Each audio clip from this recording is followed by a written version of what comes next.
running or choked out to death on the corners. Mistake the taser for his sidearm, says the coroner.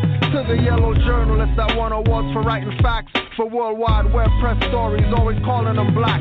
Civil rights violated, here comes C1-7 and CIA and FBI agents, brethren, felons with what Big Brother once heard. Most Moors are nerds and study more than if I'm on the road, no biting curbs, no threats of nuisance or fighting for survival. Making Moors martyrs won't happen, calling us captain rivals. Inquisitionist governors and secretaries of state got stateless on their tables like ribeye steak with no care, blood dripping. They eat blacks rare, foreigners wearing 6-point badges, pretending they're heirs to the vastest estate, Maghrib al-Aqsa. Stateless blood flow past the horse's brow, I swear it's agua. Demons thirst quench, stealing pioneers and organs. Psychiatry, death industry, to start selling black orphans and half-closed coffins, cause legs are missing, killing stateless people, cancer won't even see remission.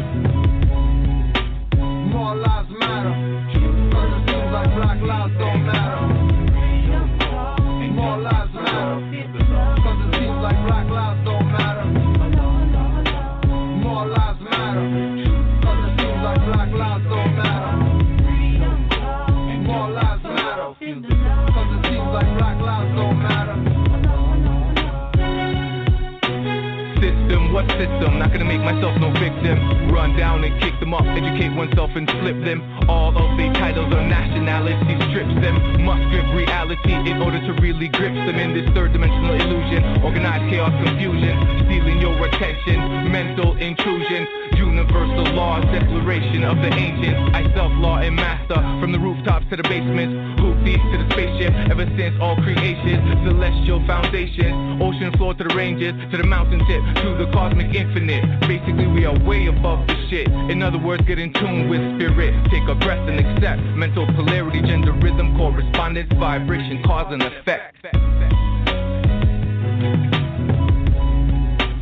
More lives matter.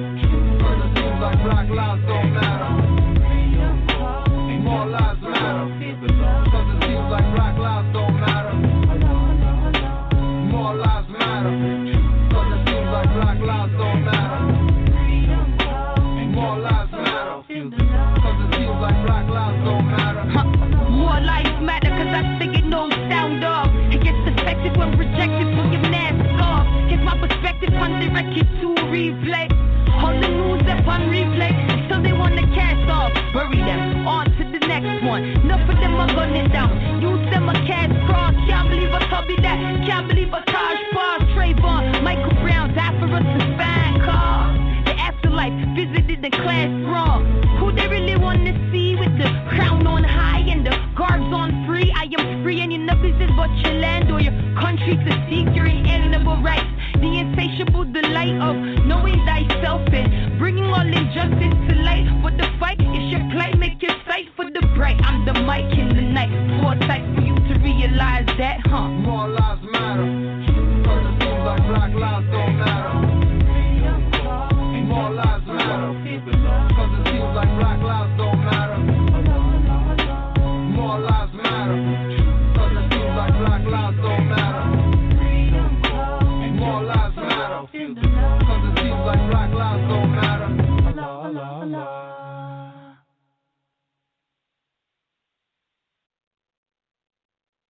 Peace and love, MHHS, eyes wide open, Sons of Allah, September 15th, 2016, Gregorian calendar.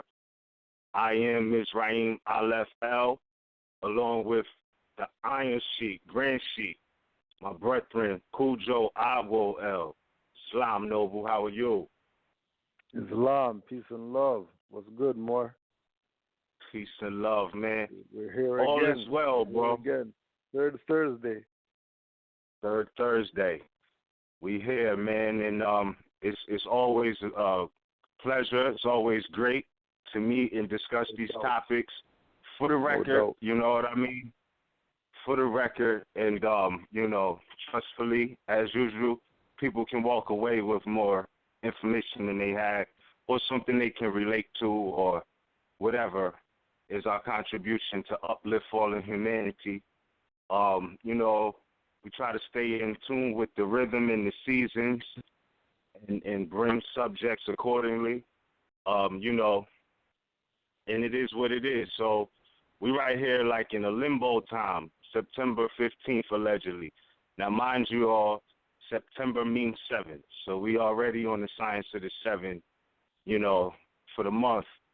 And we talked about this about last year, you know, the concept of what they call 9/11. You know, when you look at the fact September is 7, it's really 7/11. And we know that is a significant historical mark for Moors in the halls of history. A lot of things went good, bad, and indifferent, you know, after that. But for the most part, there were mainly contributions, you know. And I don't know, Cool Joe, it's like, here we are. And you know, one of the things I know we're going to discuss a few things for a fact and let a few things speak for themselves by the time the show is over, this broadcast, pardon me, is over for the night. But I find it interesting, right, that we're here, we're approaching the autumn equinox.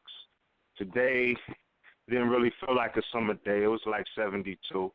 Felt like spring because, you know, it's the opposite side of that. So I say that to say this. There's been a lot of, you know, slander, ignorant opinions going on about Moors as of recent, as the primitive or premises for that, as they are claiming, is that, you know, quote unquote Moors love Jesus, right? And they try to discredit what Noble Drew Ali brought to Moors, you know. But one of the things I noticed why that position is flawed is because there's lessons that go with our perceptions and perspectives, meaning that, you know, Moors are not necessarily Christians because they, you know, study Jesus. Now, first and foremost, to give all credit where it's due, who brought this to our attention, Noble Drew Ali. In the 101s, he said that Jesus means justice. So if you got those lessons, your perspective of Jesus ought not be a European pilgrim image lover type of thing.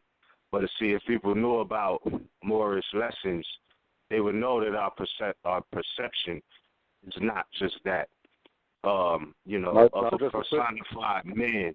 Go ahead, Noble, my fault. Just a quick interjection, because I was thinking about this as the show was starting. I want to put something on the record before you even start, so that it's clear that when we speak about, or when we say this name, Jesus, that as far as Moors are concerned, active Moors, it is no way, shape, or form related to being that's walking around or that walked around. Right. So just to put this on the record first, before we even go in, okay. This is Brother Malik H. Jabbar, the astrological foundation of the Christ myth. Right? Cool. This process of religious evolution described in the quote from other books reflect the perspective of the laity and the uninitiated among the intellectuals, but not of the priesthood, who has always been privy to certain esoteric knowledge. The lay people or general public, by and large, accepted ancient mythology as literal and historical.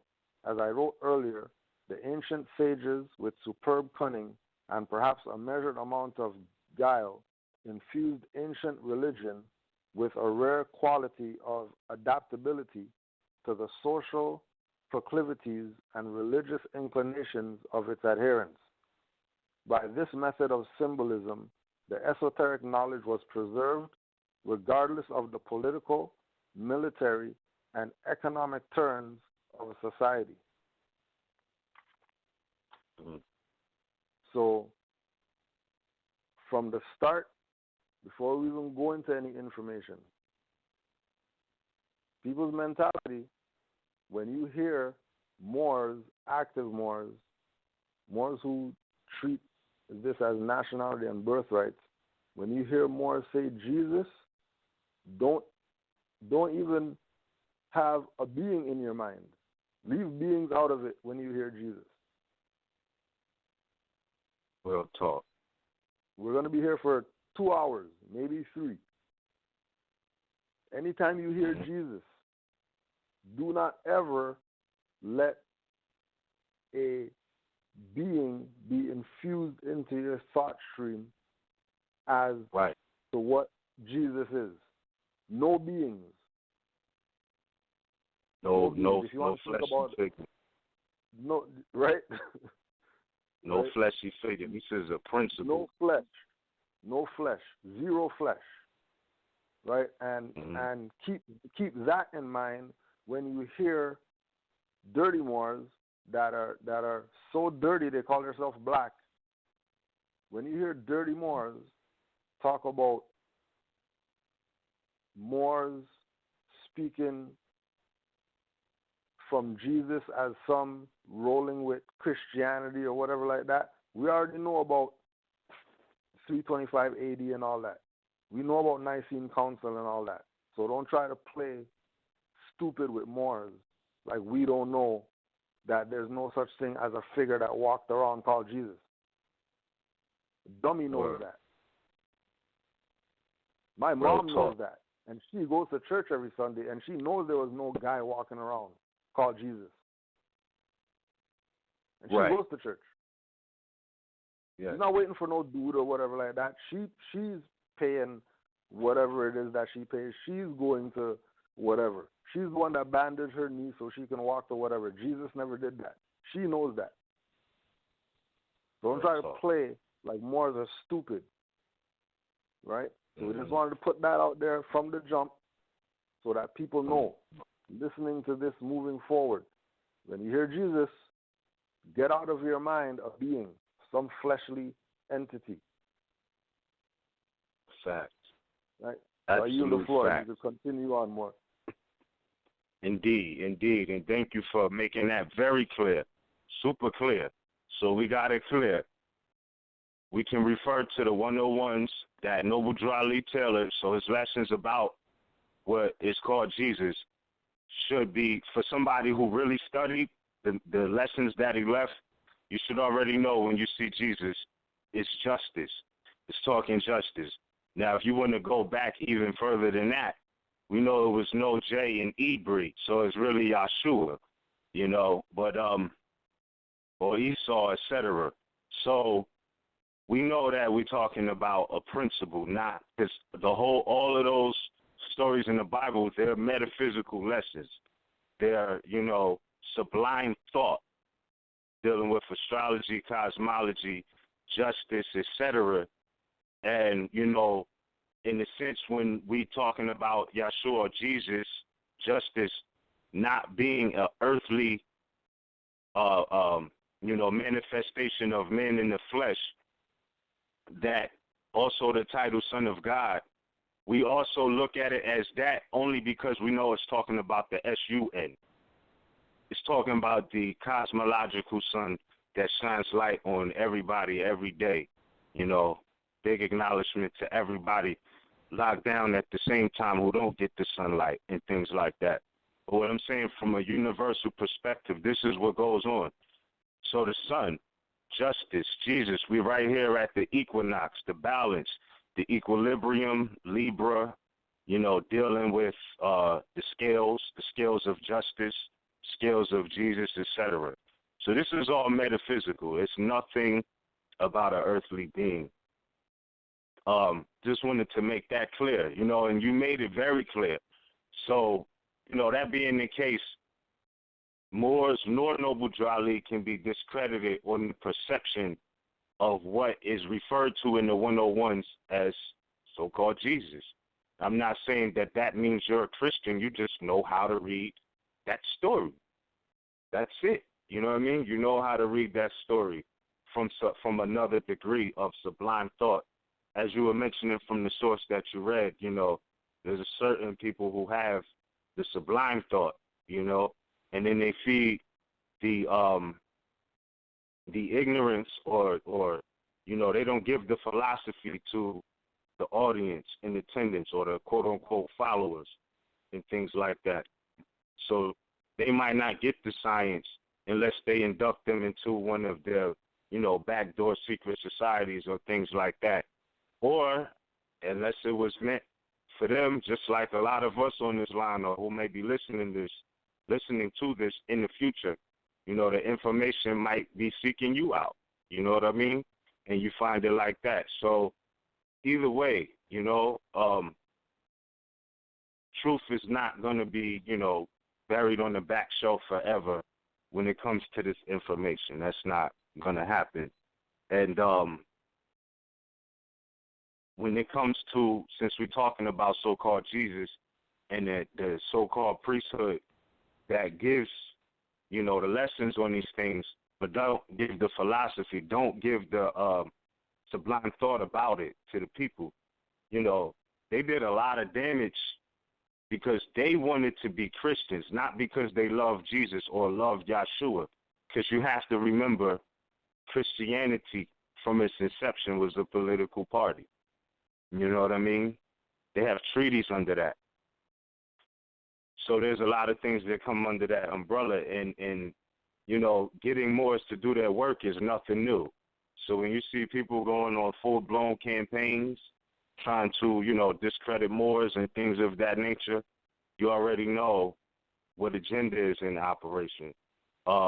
There were some great people, from a noble prophet, Drew Ali's time to now, who have continuously warned the people about media, and how it is one of the most powerful tools in our hands. But there's certain people who can misuse that, as you've seen done with, different news stations, different, movies they put together and, remove the image of the Moorish woman, put a European there. So, you got that going on, but you got so-called black people, who have known of their Moorish history doing the same thing. So it goes back to the fact, just like you have a preacher, who might mislead you. If you don't take this knowledge responsibility for yourself, you got media who might mislead you, if you don't do the follow-up work and investigation of what's being claimed. And just like you got so-called Negroes, preachers, who are Moors who basically turn coat to Christianity, you got the same thing with the media because they use that too. So, I'm just saying, it was an old saying, believe half of what you see, some of what you hear goes back to the fact Noble Drew Ali said, man knows naught by being told. So you have to get into these things for yourself. The core lessons of the Prophet Noble Drew Ali was the Circle 7 and the 101s. And the 101s will take you to, another part of understanding further studies. That's the foundation. So, yeah, I just wanted to make that clear, Cool Joe, that, and I think you did a very great job of making that very clear that, so-called Jesus, justice, as it correlates to the times now, as we was talking about at the beginning of the show, being between 7-11 and the equinox, justice is on the table. It's the balance. It's the universal equilibrium. Going back to cosmology and things of that nature, the scales of justice. And on that note, please keep in mind, Sister Standing on Law will be this Sunday at 1 o'clock p.m. Eastern Standard Time. So the image of justice is the Moorish woman, scales, sword, trampling the serpent, just like the story of Michael defeating Satan, trampling on the serpent's head and all of that. Yeah, that's the light, that's the truth, that's the justice that will definitely reign supreme. So that being said, man, it's like the religion aspect. A lot of people want to throw wisdom out because they don't understand the difference between, what's called religion, dogma, philosophy, astrology, and things of that nature. They don't get that that's what it is. These are codified stories, just like the Wizard of Oz, just like the Matrix, if you need a visual. Just, you know what I mean? There's a deeper message behind what you see. So, I wanted to make that clear, and that, Muslims are really the same people. It's a lot of things to get into. But with that, for now, I yield the floor. Islam more. And parallel to everything that was just said, parallel to that, remember that there's this concept of Jesus, that you're Jesus. So if somebody's going to talk some BS about Jesus didn't exist, then they're saying that they didn't exist. And if they don't exist and they're standing in front of you talking, then clearly they're an illusion. The concept of Jesus, the concept of Jesus is I am. I am. The concept of Jesus is I am as an identity. We're not talking about some Christian belief of whatever son of Mary and all that BS that they're trying to tie Moor's perspective of Jesus to when we say Jesus. When we say Jesus, we're talking about I am. We're talking about self. Right? Why? Because Jesus is not the figure. Jesus is the teaching. Jesus is not the prop. Jesus is the script. Jesus is metaphysical. So we're going to use metaphysical dictionary to find out the real meaning of Jesus. And that's the only meaning that should mean anything. Because we know that the quote-unquote scriptures of whatever religion are astrological books and metaphysical books. We know that. That's fact. Know that. Metaphysical Bible dictionary, Jesus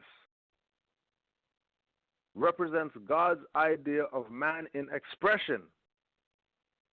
This is the metaphysical meaning of Jesus now. So Jesus means Jesus is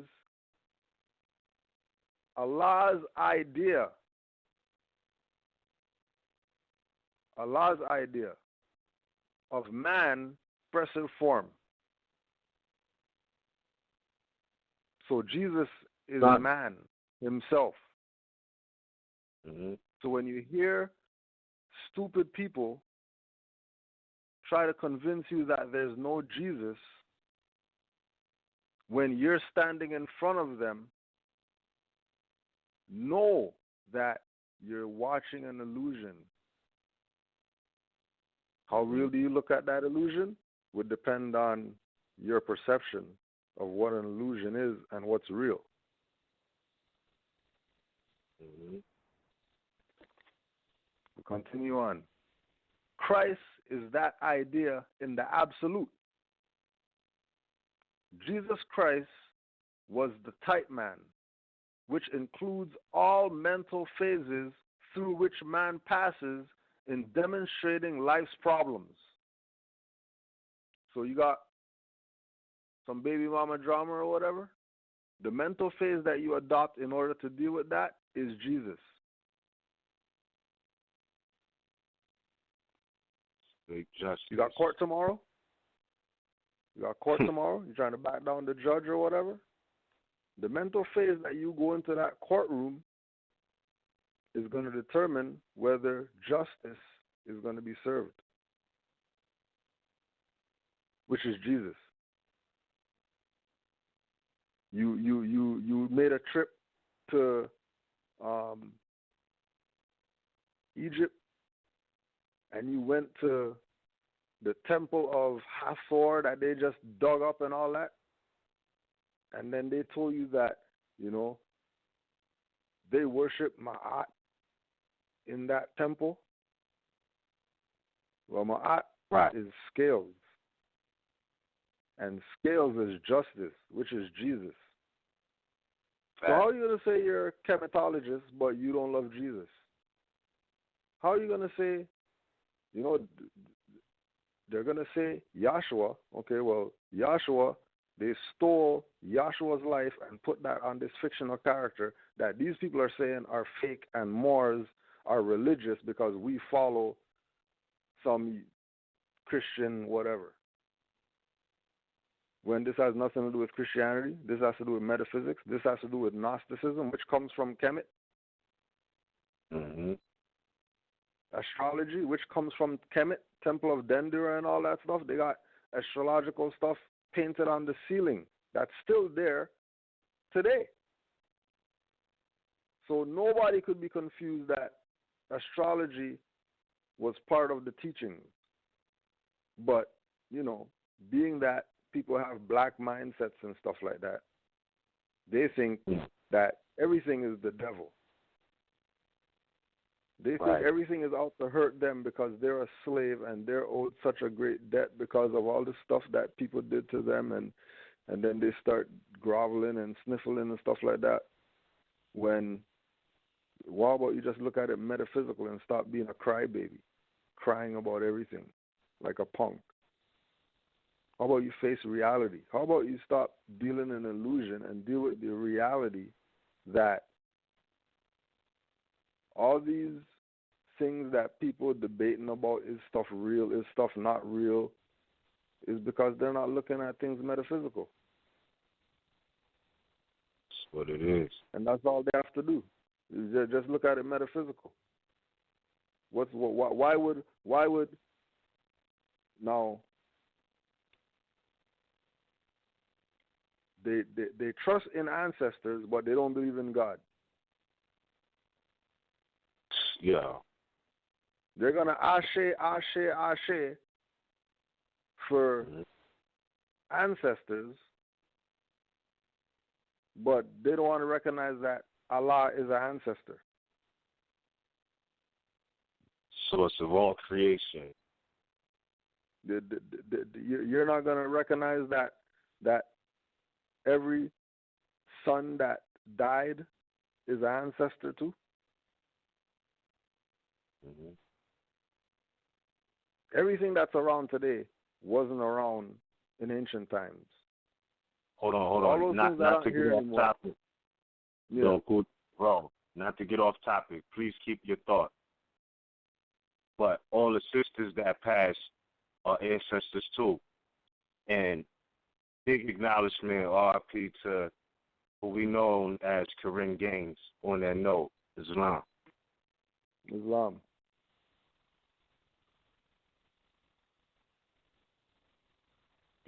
Pardon me, I just went to the floor there, bro. It's all good. All right. Mm-hmm. As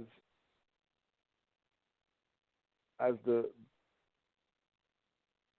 adoption of metaphysical thought and putting these things in their right context happens with Moors specifically.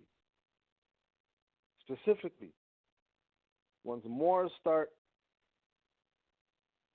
looking at these things and putting these things out there in the right perspective, the people are going to be forced to look at it from that perspective. Because there's going to be no... That's why, like, even when we say to get the metaphysical dictionary, like, do you know how much stuff is in the metaphysical dictionary should be looked at metaphysically that even conscious people look at as just mundane? Right. And then that every single thing that they speak about metaphysically has an astrological counterpart. everything. Everything.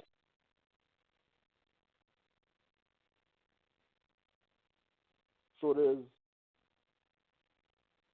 a tie between all the ancient cultures and astrology and metaphysics. Divine and national. Now we can go back. They have statues or whatever like that of Buddha. They say you can't paint Muhammad because he's whatever. They got, whatever stuff of Jesus. They got whatever stuff of Heru. They got whatever stuff of Krishna. You know what I mean? Now,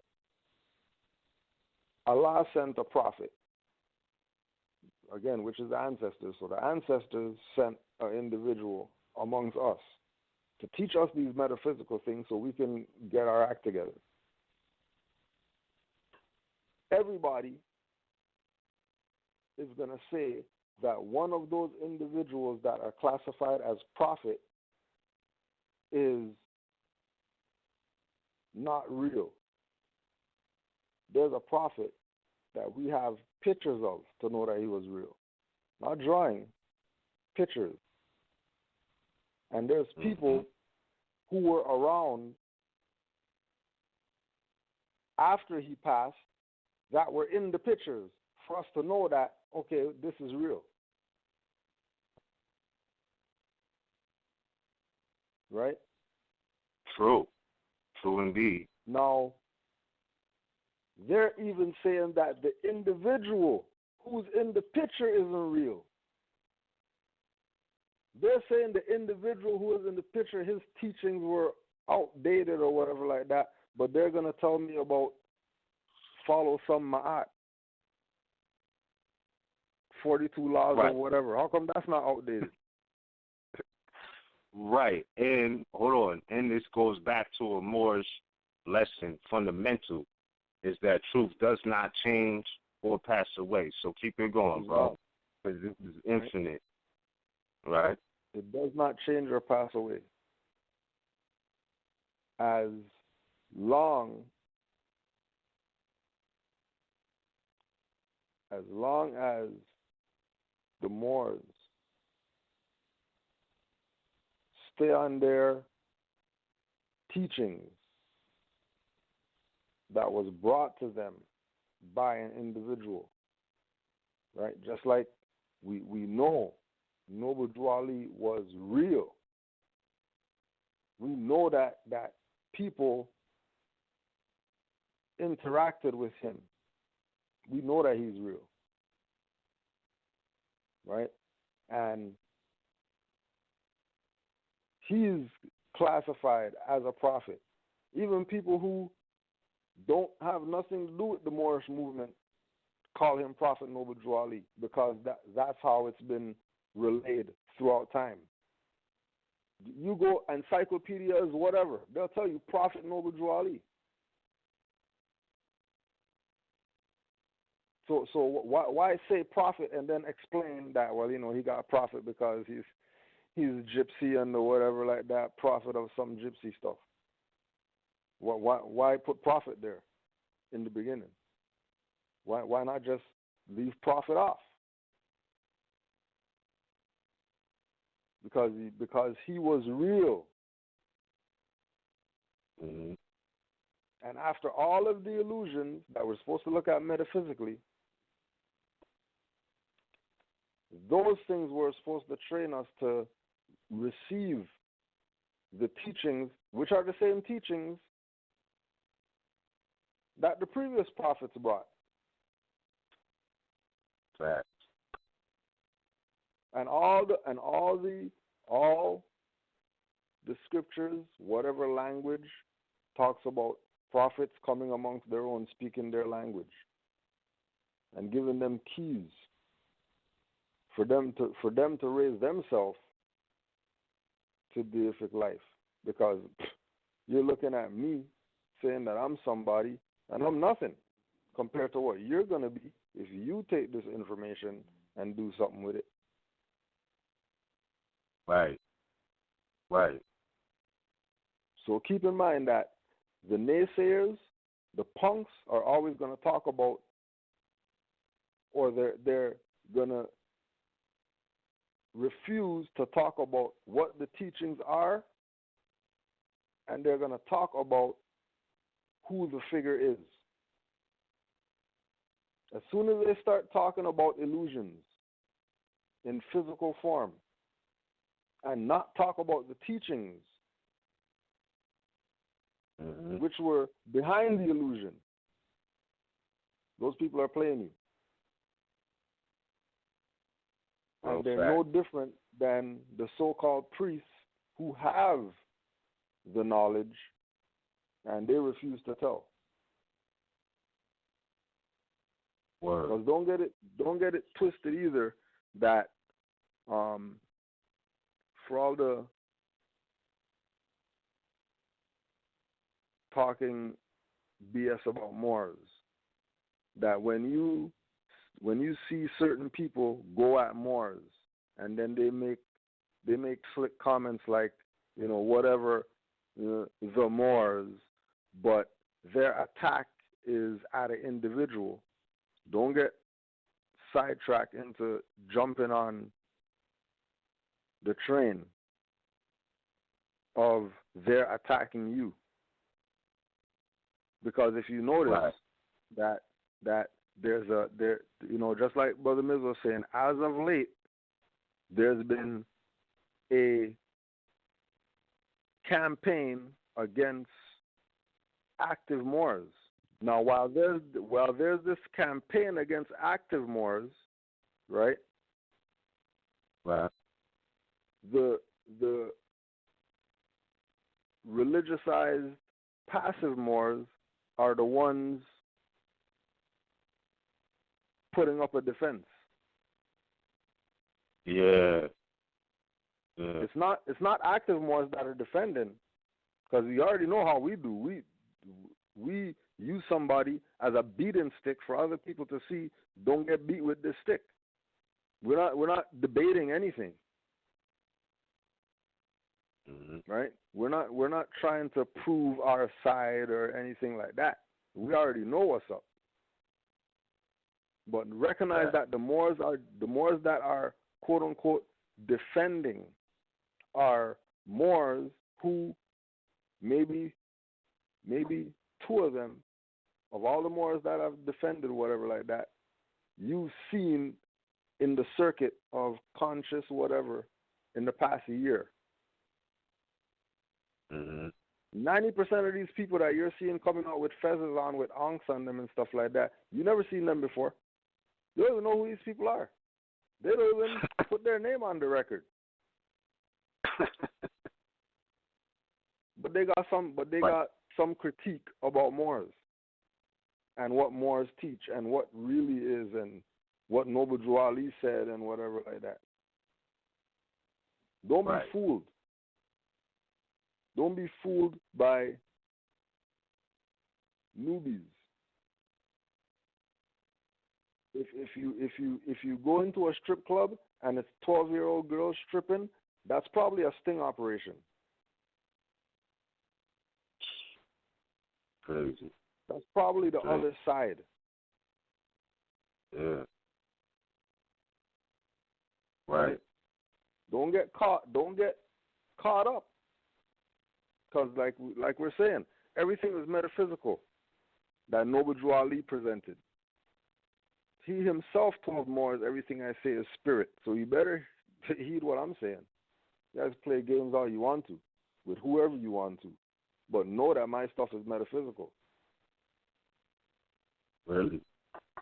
So when you say blood flowing up to a horse's brow, we're not talking about, tsunami of blood and people swimming through blood, got boats, sitting in the refrigerator, paddling through flood of blood and stupid stuff like that.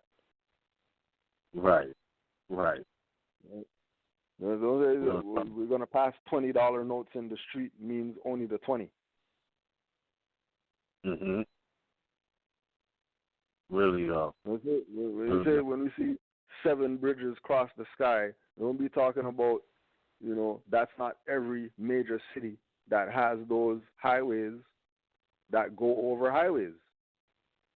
And you count them. You count them in a line. 1, 2, 3, 4, 5, 6, 7. So don't look at the mundane and think that that's it. Right. Because as Moors, we are scientists. And scientists doesn't mean beakers and tongs and stuff like that. Again, don't look at this stuff mundane. You're more scientists. You have more professors on the lab coat talk about they're more scientists. Right. Right? Yeah. Now you know more scientists. Right. Right? Right. More in a lab coat, and then, yeah, we're scientists. And then people, oh, yeah, he's wearing a lab coat. I guess he's a scientist. No, that's stupid shit there. You're not no scientist. Right. Real facts. Real facts. Right. And as scientists, this is why, we're able to distinguish, and you was mentioning this before as well, the difference, because, certain Moors who think they're black, they get mad because they're like, well, Moors won't say black power. But dealing with science, we know that power is an illusion. It's always the force, right, which is a lesson that you can get in the Circle 7. So we're not into the illusion of power. This is about force, enforcing the Constitution, giving strength to yourself, things of that nature. So, and then thus others, you know what I mean? So the power is the illusion. That's science, the difference between power and force. And then you already know what black means according to science, which is why we don't say we're black, but we love our people. So don't ever let anybody, try to get you mixed up in that either. That, because they won't say black power, they don't like our people. We love our people like Papa Nigga. No, go ahead, Mo. Go ahead. No, just real quick, and then I'm going to yield this floor back over. Noble Drew Ali said, I love my people and I desire their unity and mine, right? That's what he said. Not just their unity. He said, and mine. So look at that for what it is, because he was the same one telling you you're not Negro, black, or colored. He knew who his people were, the Asiatics of America, not Indians, Asiatics of America. So, it is what it is, man. But pardon me, I yield the floor back to you, brethren. It's all good, more. What I was going to say was we'll put a challenge out there to them people, all the so-called black people. When you start calling yourself black or more, we'll start saying black power.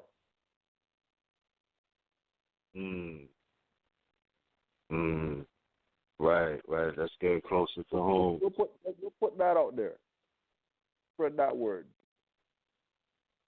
Right. If you're so black, if you want us to get in the picture with our people, start teaching them that they're black or Moors instead of just black, and we'll come get in the picture. Right. Across the board, all of them. Anybody that classifies themselves as anything other than Moor, cool. You want to be black? You call yourself black or Moor. Until that, you're a non-entity speaking. Right. Well, now, if they do the history, the knowledge, and the etymology on that, they probably wouldn't even call themselves black or Moors. They'll just go straight to Moor, if they really look that up, Right. But if they want to hold on to that, I have to agree that, okay, it is way more respectable to say black or Moor than just black. But then, because in that, it's a distinction between the adjective and the noun.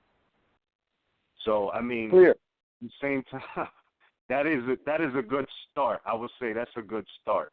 You know what I mean? Definitely a good start. If you that wrapped up in black power, And you know what, black being the adjective plus more being the noun, because we're talking about, everybody talking about all this power, like they want to be free, but don't want to deal with the science and the art of being free, which we can start back again. Here we are in the 7th month, right? The science of the 7, you know what I mean? The circle 7, the 7 liberal arts. The etymology of liberal is pertaining to a free mind. So if you can free your mental, because Noble Drew Ali did come to take you out of the mental slavery, if you can free your mental and start dealing with the principles of civilization, grammar, right? This is one of the 7 liberal arts. So deal with the grammar. Let's really get free, because everybody claiming, you know, they revolutionaries. All of that starts internally first. That's not just something you wake up, show up to the battlefield with one combat boot and say, let's get it on. Like, that's not what that is. You got to be prepared.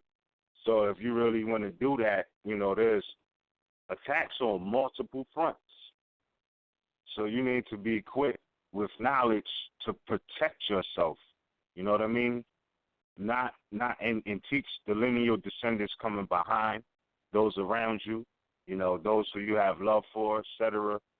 Teach them. You know what I mean? Teach the people. So, you know, but I would say those who are too lazy, you know, because there are some Moors who think they're black, right? They won't claim black anymore, but they think they're black as of now, right? And they're lazy. They don't want to read, you know, and it's not even because they've read a lot and then, you know, was like, yo, I need a break from reading. I need another method. I need to learn by experience and resume reading, you know what I mean, or whatever. Should always be reading and breaking down every word you don't know. But they don't want to deal with the science of getting free. This is the thing. They want the power, but don't know how to generate it because they don't know how to generate force. That's just the bottom line. And when I say force, not just, you know, showing up with Glock 22s and EKs and, you know, automatics and all of that. Like, that's you know, that's power, but that's not really force. All of that is an illusion. Right? Okay, so now remember that now this is the perfect segue for unity amongst our people that don't want to be Moors. All right, be a black Moor then, since you're black. Yo, that is genius, yo. That way we're all Moors. That way we can say black power. You guys say black Moor. Everybody's happy. You know what I'm saying? You should be happy because you guys are getting to say black. And then the power that the black wants to activate is going to come from Moor, which is nationality, which is a polarizing force, which creates that power. Right. That under the illusion they claim that they have under black, but they really don't have it. It's really just the people's emotions that they're riding because they're vampires. And that's how they get their power, from sucking you. Whereas if they say nationality, okay, fine. We're gonna say that we're black Moors. Now they can't suck you anymore now because you're gonna know now that you're black Moor and that you have a nationality. And if you realize that it's about nationhood, because Garvey taught you that, and Tony Martin taught you that, and all these people that you look up to taught you that it's about nationhood, then you should consider the voice of the prophet, Noble Drew Ali, September 18th, 1928. If you have race pride and love your race, all you Negro, black, colored people out there, join the Moorish Science Temple of America and become part of this divine movement. Then you will have power to redeem your race. because you will know who you are and who your forefathers were, because where there is unity, there is strength. Together we stand, divided we fall. Come, good people.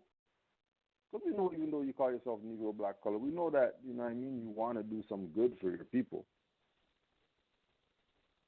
Come, good people, because I, the prophet, sent to redeem this nation from mental slavery, which you have now, need every one of you who think that your condition can be better.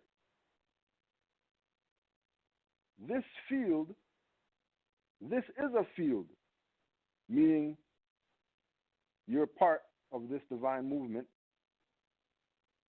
This is a field open to strong men and women to uplift the nation and take your place in the affairs of men. If the Europeans and other nations are helping me, why not you? It is your problem. The Negro problem is being solved only as it can, and that is by the Moorish National Divine Movement. If you have a nation, you must have a free national name in order to be recognized by this nation as American citizen.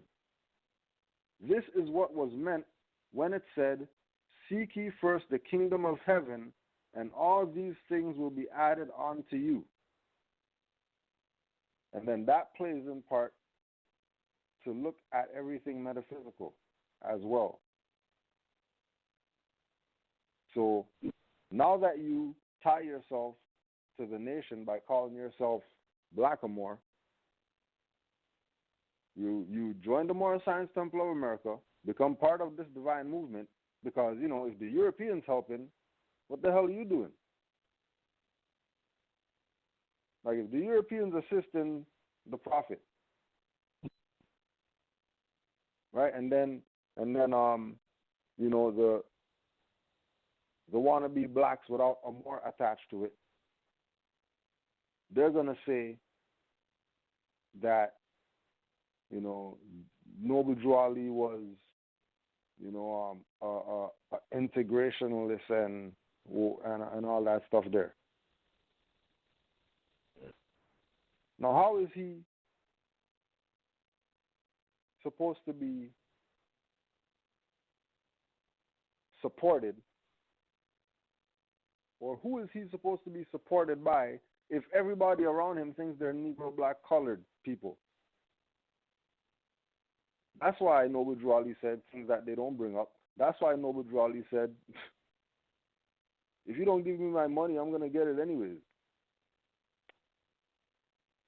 Or it's going to burn up in your pocket. Yeah. Because everybody's assisting. And the only people who are choosing not to assist, the only people who are choosing to continue to keep the illusion alive are the conscious black people without a Moor attached, that continue to sell their people out. Remember, we're looking at everything metaphysical. So when we say sell out, we're not talking about FEMA camps and stuff like that. Mm-hmm. We're talking about people losing their soul based on their ignorance, because they listen to some dummy who's not really a dummy. He knows all the stuff that we're talking about, but, you know, he's not telling that, because they can get 900 from you for a lecture. Mm-hmm. You know what I mean? They can put elders on 40-hour bus ride from a lecture. So it's grimy out here. It's grimy out here. It is grimy. All these different Moorish whatever popping up, and nobody's not talking about Noble Drew Ali. It's grimy out here. Just as grimy as when the Prophet was around. Just as much. You know. Just as much. And look at what he had with all those dirty Moors around him. back then. Look what he had back then. Look what he established back then with dirty Moors around. Mm-hmm. Right? How you do that? Because Allah guides this. Has nothing to do with Noble Drew Ali. Mm-hmm. Noble Drew Ali is a pawn of Allah to get you to learn to love instead of hate. You think that you got these people looking at Moorish worship Noble Drew Ali? No, we honor Allah. Allah is speaking through the Prophet to Moors. I don't know anybody of these people talking about Noble Drew Ali. Going back to the same thing about Jesus, looking at the figure, lost, so caught up in the illusion of the figure. Yeah. Yup. And therefore, distorted perception. But bro, real quick, yeah, what they call that, the kaleidoscope, something like that. It's all colorful, color means fake, things like that. So they got kaleidoscope vision. That's what it is. But now let's check this out, right? Because you already graced us with the metaphysical, the reference from the metaphysical Bible or metaphysical dictionary. My fault. If you could state that reference again, I just want to follow up with that real quick. Mm-hmm. But Metaphysical Bible Dictionary, Charles Fillmore. Charles Fillmore. F-I-L-L. And I just realized that right now. That just hit me right now. F-I-L-L-M-O-R-E. Charles Fillmore. That's crazy. I never seen that shit right now. Yeah. And you know that Phil means love. So love more. Love more. Love more. More love. More. All right, Charles exactly. Charles Yeah. Real talk. So you graced us with the definition of Jesus from that reference. But I just wanted to follow up because we was talking about Jesus meaning justice, and you were saying how being themselves actually is justice, or what is called Jesus, which we are taught is justice in the 101s, fundamentals. But looking up the word just in the unabridged dictionary, 1936 Webster's, on page 907, it gives the definition of Jesus as follows. It says it's a noun, Latin, Jesus, Greek, Jesus, from Hebrew, Yahshua, or Hebrew. They say Hebrew, but it's really Hebrew. If you do the etymology on Hebrew, that goes back to Hebrew, and that goes back to close relatives of the Moabites, period. You know what I mean? And it says Yahoshua, a name or appellation, really, signifying help of Jehovah, or Yah, Jehovah and Hoshea, to help. So it's saying that, Yahshua means help, which is correlative to justice in different aspects, because it goes back to, the aspect of being your own savior. When you were saying that you are the Jesus, you are the justice, and the fact that in law there's something that correlates directly with interior and exterior justice. Interior justice having to do with your will to manifest different things in justice and to do no harm. And then exterior justice is the form of justice. So looking within first, which is what the Buddha Godhead represents, you know what I mean? Or it's trying to tell you that the enlightenment comes from within. So don't listen to no clowns trying to tell you anything otherwise, But it goes back to perception, because what you see, how do you digest that within? Do you let it process through your brain? Do you form, aesthetic opinions on it? Valid aesthetic opinions on it. So or come to conclusions, whatever it is, because, opinions are opinions, but facts are facts. So, that being the case, man, it's something that we shouldn't just throw out. We know it goes back to Ma'at. Also, we know that the story of Yahshua is the same as Buddha. The story of Buddha, he gets in his own proper person as well. Facts.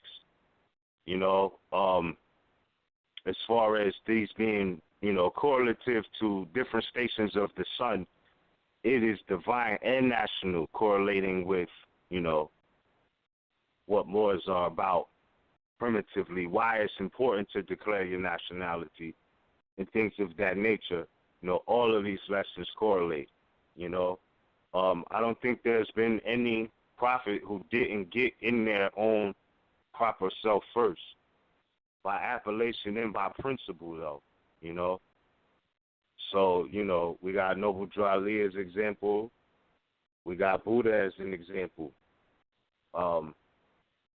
Abraham is an example. The Most High told him that, your appellation will no longer be Abram, but Abraham, right? So, now these were Muslims. These were Muslims or Muslims. So, we are the same people, in fact and indeed. But we have to understand that, Islam is a way of life. It is a religion, etc. But anybody could live an Islamic way of life. That does not make them a Moor. That does not necessarily, make them a Muslim or Muslim, right? Because in the Circle 7, Noble Drew Ali goes into, all of those who are Muslim, right? And when he does that, for the record, he goes into the American continent. He's talking about the natives of San Salvador, etc. Present-day continental Americas, including Mexico. So when he says, all of these are Muslims, that's something that we shouldn't take light, because he also mentions the Holy Quran of Mecca, which goes into a divine law. I got a beautiful message from a sister today, right on time, with a surah, sent me a surah out of the Holy Quran of Mecca.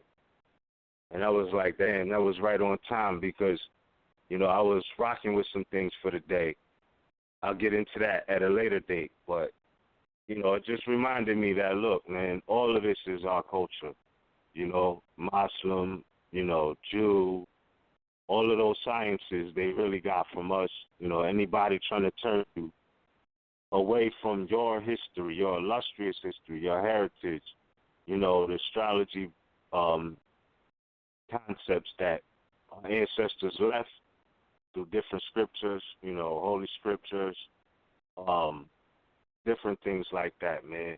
We have to embrace all of that and understand really, ultimately, that we're not black, that we are not black people. You know what I mean? There is a such thing as black or more. Say that again, bro. No, I said that's the biggest one right there. Yeah, that's a very big issue at hand. The fact that we are not black, they try to brand everything we do, with black. Europeans like to do. Why? Because they want to be Americans or Moroccans, right? They want the birthright by claim of that. If they don't, then, they wouldn't do it like that. And a lot of them don't. I'm just saying those who are in these quote-unquote positions of power, that's what they do. They claim to be American, claim you to be black, claim the Moorish Science Temple of America to be a black Islamic sect, meaning the sect of Islam, when that's not really the case. And a lot of legends let us know about that. So, Muslims, Islam, Islamism. Okay. Sorry, I have to interject. 1 sec, because You said like Yeah. you said three things in about 2 minutes that was something that I wanted to read from before that I wanted to put out there because it's stressing the point. That's why we're here, bro. That's exactly why we're here. AsiaSociety.org. AsiaSociety.org. And this is an article on there called Belief Systems Along the Silk Road. And this is an excerpt. The dynamics of the spread of beliefs along the Silk Road involves a crucial, thorough, little remarked difference between two fundamental types of religions. Generally speaking, religions are either proselytizing or non-proselytizing. That is, they either actively seek to recruit new members to the faith from outside the current membership group, or they do not. In former case, ethnicity, language, color, and other physical and cultural differences are taken to be of relatively small importance compared with the common humanity of all believers and the availability of the faith to all humans everywhere. Now, listen to this now. In the latter case, that is, of non-proselytizing religion, membership in a religion often coincides with membership in an ethnic group, so that religious participation is a birthright and not a matter of conversion. Indeed. Right? In the latter case, that is of non-proselytizing religions, or not trying to tell people join the Moorish Science Temple so you can be part of the whatever because of this group of the whatever. Not talking like that. Right? Non-that. Non-pushing this as some type of religious something for people to join. No salutations. Solicitations, pardon. Membership in a religion often coincides with membership in an ethnic group. Right? So the in a what group? Ethnic group. An ethnic group. Got you. Ethnic. So the membership in the ethnic group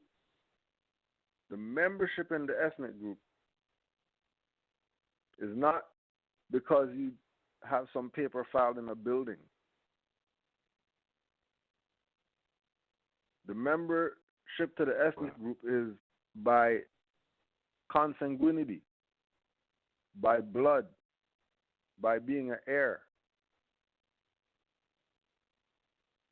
So that religious participation is a birthright and not a matter of conversion. So you're joining the Moorish Science Temple of America has nothing to do with converting somebody to Islam. Right.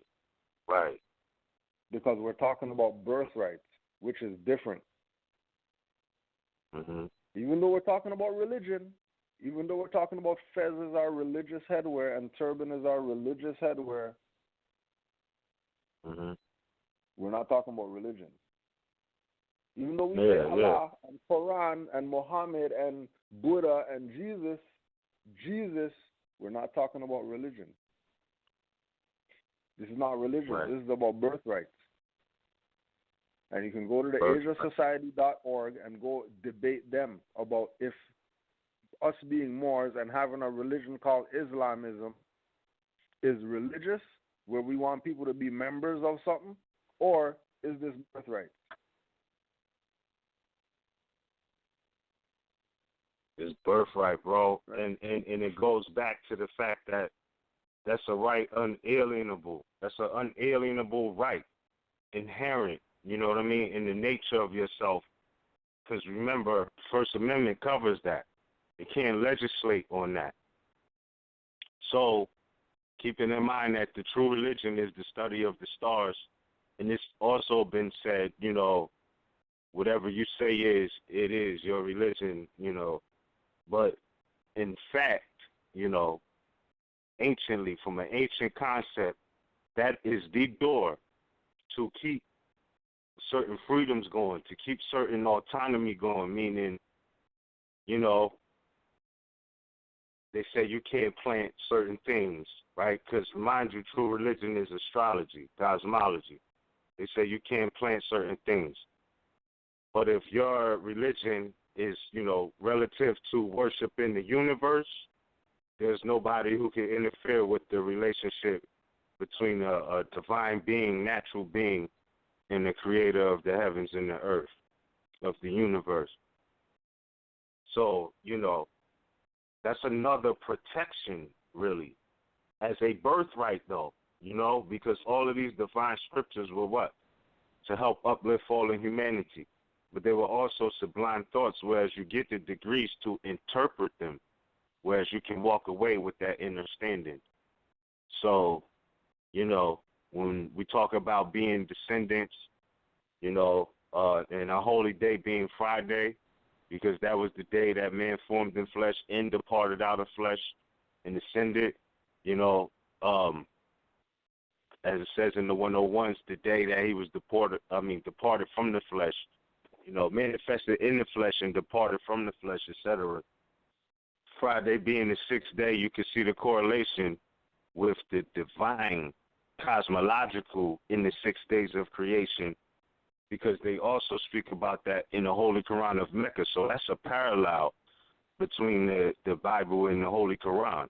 It really is. It's a parallel when it's talking about the days of creation and things like that, astrology, cosmology, because that's what Muslims do, They took the instructions to, further examine the universe. We could go back very, very far with that being a culture of Moors, in the sense of all dark-skinned people, So it is what it is, man. And like you just broke down, it's a difference between being solicited to join the church or Jehovah's Witnesses knocking at your door and saying, yo, the truth is open for you if you want to come. No different than, and this is not to compare, these divine teachings to anything earthly, but you might eat at a restaurant for the first time. You're not used to what's on the menu. You don't know if the food is good. You know what I mean? But from that experience of experiencing what it is they have to offer, you will know, yeah, I'm coming back maybe, or I would come back, or nah, my experience was horrible. I'm not dealing with that again. You know what I mean? This is how you know. So you can't knock anything you do not understand, just because you don't understand it. It might not be something you've experienced. So I say that to say that if you don't really understand the mental food, the intellectual food that Noble Drew Ali was dispensing and left for us, you can't really knock it or debate it if you don't understand it. So yeah, I just wanted to make that clear, because though we are Moors, Moors have a very interrelated history with Muslims, we are that. And just because we, were able to build on adept degrees that was left in the simple form of a 101 as a stepping stool for whatever type of knowledge you think you get into, to be able to start breaking that down, decoding it, and moving forward with Gnostic wisdom. You know what I mean? To be able to see through those things. So, yeah, Noble Drew Ali left a lot of great information for us to move on with. And we got to respect that. You can't knock something if you do not understand it. Just wanted to make that clear, man. I wanted to make that really clear. And yeah, go ahead, bro. My fault. No, it's all good. When we were speaking about the religious constitutional right, and that it's not just religion, keep in mind that what we were talking about earlier, that it's birthright. That the Moors who take the position of trying to recruit people and trying to get them to naturalize, they will also recognize that the perspective of religion is a constitutional right. Remember that these are the individuals that naturalize, and once you naturalize, you lose your birthright. Right. We're not aliens or pilgrims in our own land. Right. Mm-hmm. Because remember, the whole concept is to get you to abandon. And then look up the law definition of abandon, so you can understand the perspective of why they want you to classify yourself as black or anything other than Moor. So you can indirectly abandon the birthright because you're doing some process other than what the process is for you to reclaim your vast estate, which is proclaiming and declaring your nationality. Right. So keep your ears to the ground.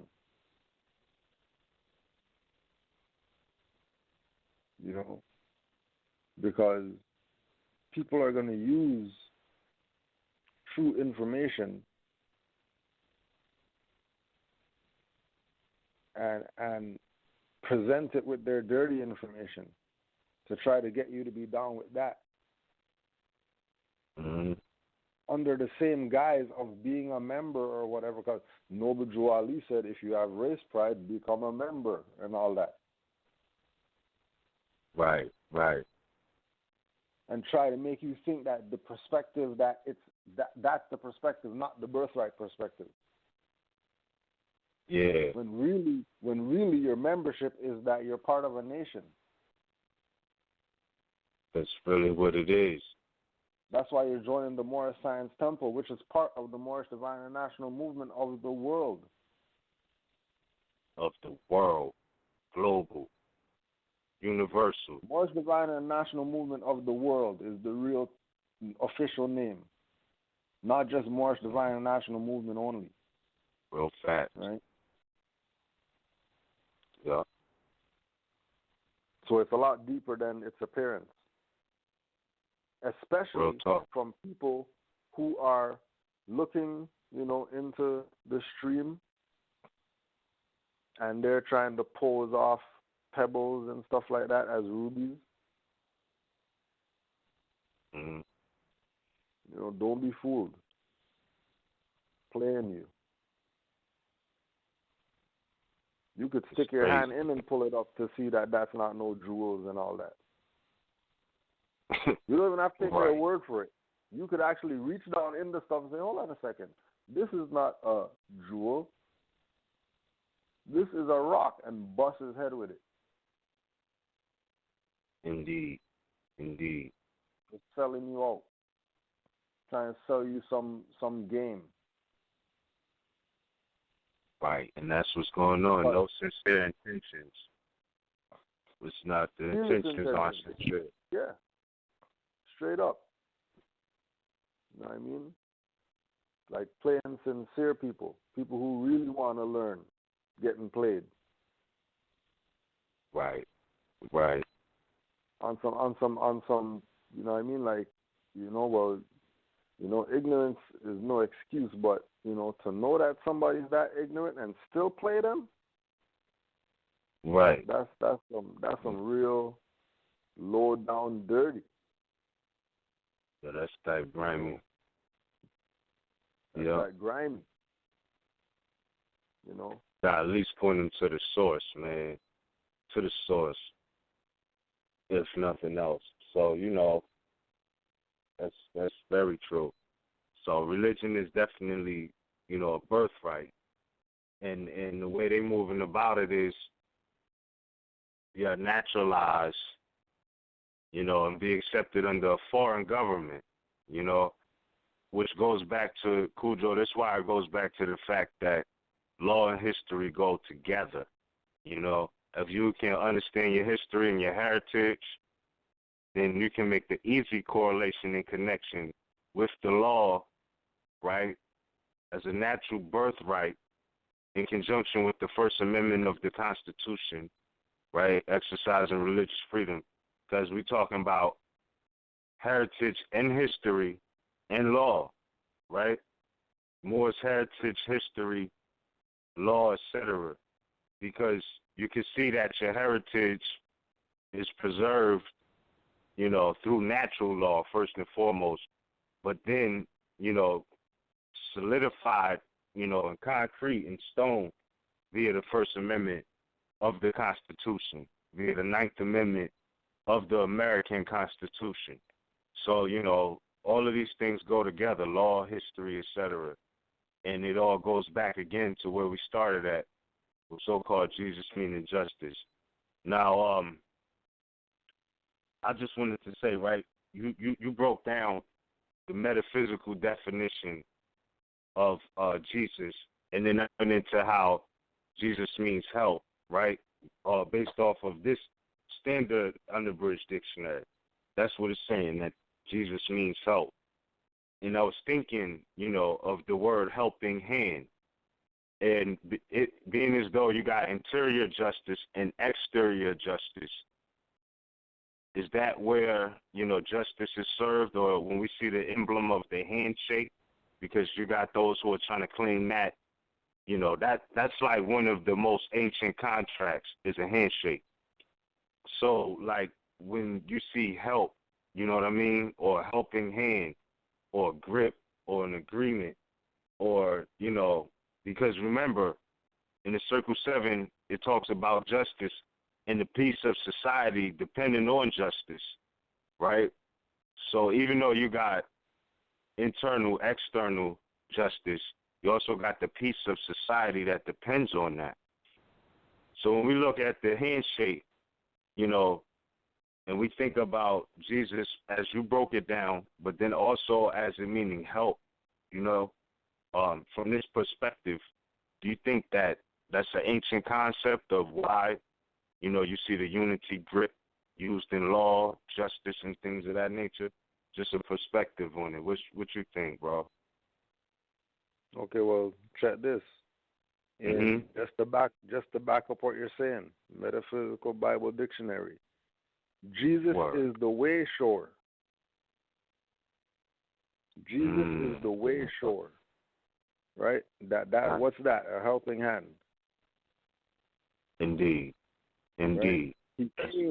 He came that we might have life more abundantly. That is, he came to awaken man to the possibilities of his own nature. He came to awaken man. So if he came to awaken man, that means man was unawakened before he came. Right. So clearly, man needed help to be awakened from unawakened. Yeah, like an alarm clock. Right? A helping hand is your alarm clock. Help give you that slap in the morning, time to get up. Yeah. Yo, you gotta wake up. You gotta be here. This, that, and the third. You was up till like 3. You know, you had to be up at 6. Man, come on, get up. Yeah. That's a good look. Or it might be Jesus waking them up. Yeah, justice. Yeah. When he rises in the east. And it's funny, just real quick, it's funny I just used, you had to be up at 3 as an example, right? But when you look at 3 o'clock on the circular clock, the 360-degree circular clock, 3 o'clock represents the equinox, which we about there right now. So I just wanted to point that out. That was the spirit, bro. Spirit's working tonight. Working, bro. Yeah. Yeah, yo. You know, so, you know, that whole concept, you know what I mean, of anything to do with Jesus and Moors. I mean, we just demolished it. Don't let people fool you. Don't let people fool you. Try to tie you in, you're confused. I don't know. Well, Jesus, what Noble Drew Ali said, and I can't remember the quote. And don't you don't go all that. Just post this. Yeah, for sure. You gotta tell them anything. Just send them this link right here. Anytime you hear any of them talking any BS about Moors are religious and Moors are Jesus and Moor Science Temple is a church and all that stuff, just play this for them. Play this. Clear it right up. This is what it is. Classic. Now, it's about to be classic. It is classic. You know what I mean? No, it's really about to be classic, though. It's about to get in one time. That thing? You have that thing? We're going to do that now? We're going to do that. But do that. But I got to do it with a caveat, though. I have to put out this caveat. All right? Yeah. Now, the disclaimer. All right, so salute to you, bro. First and foremost,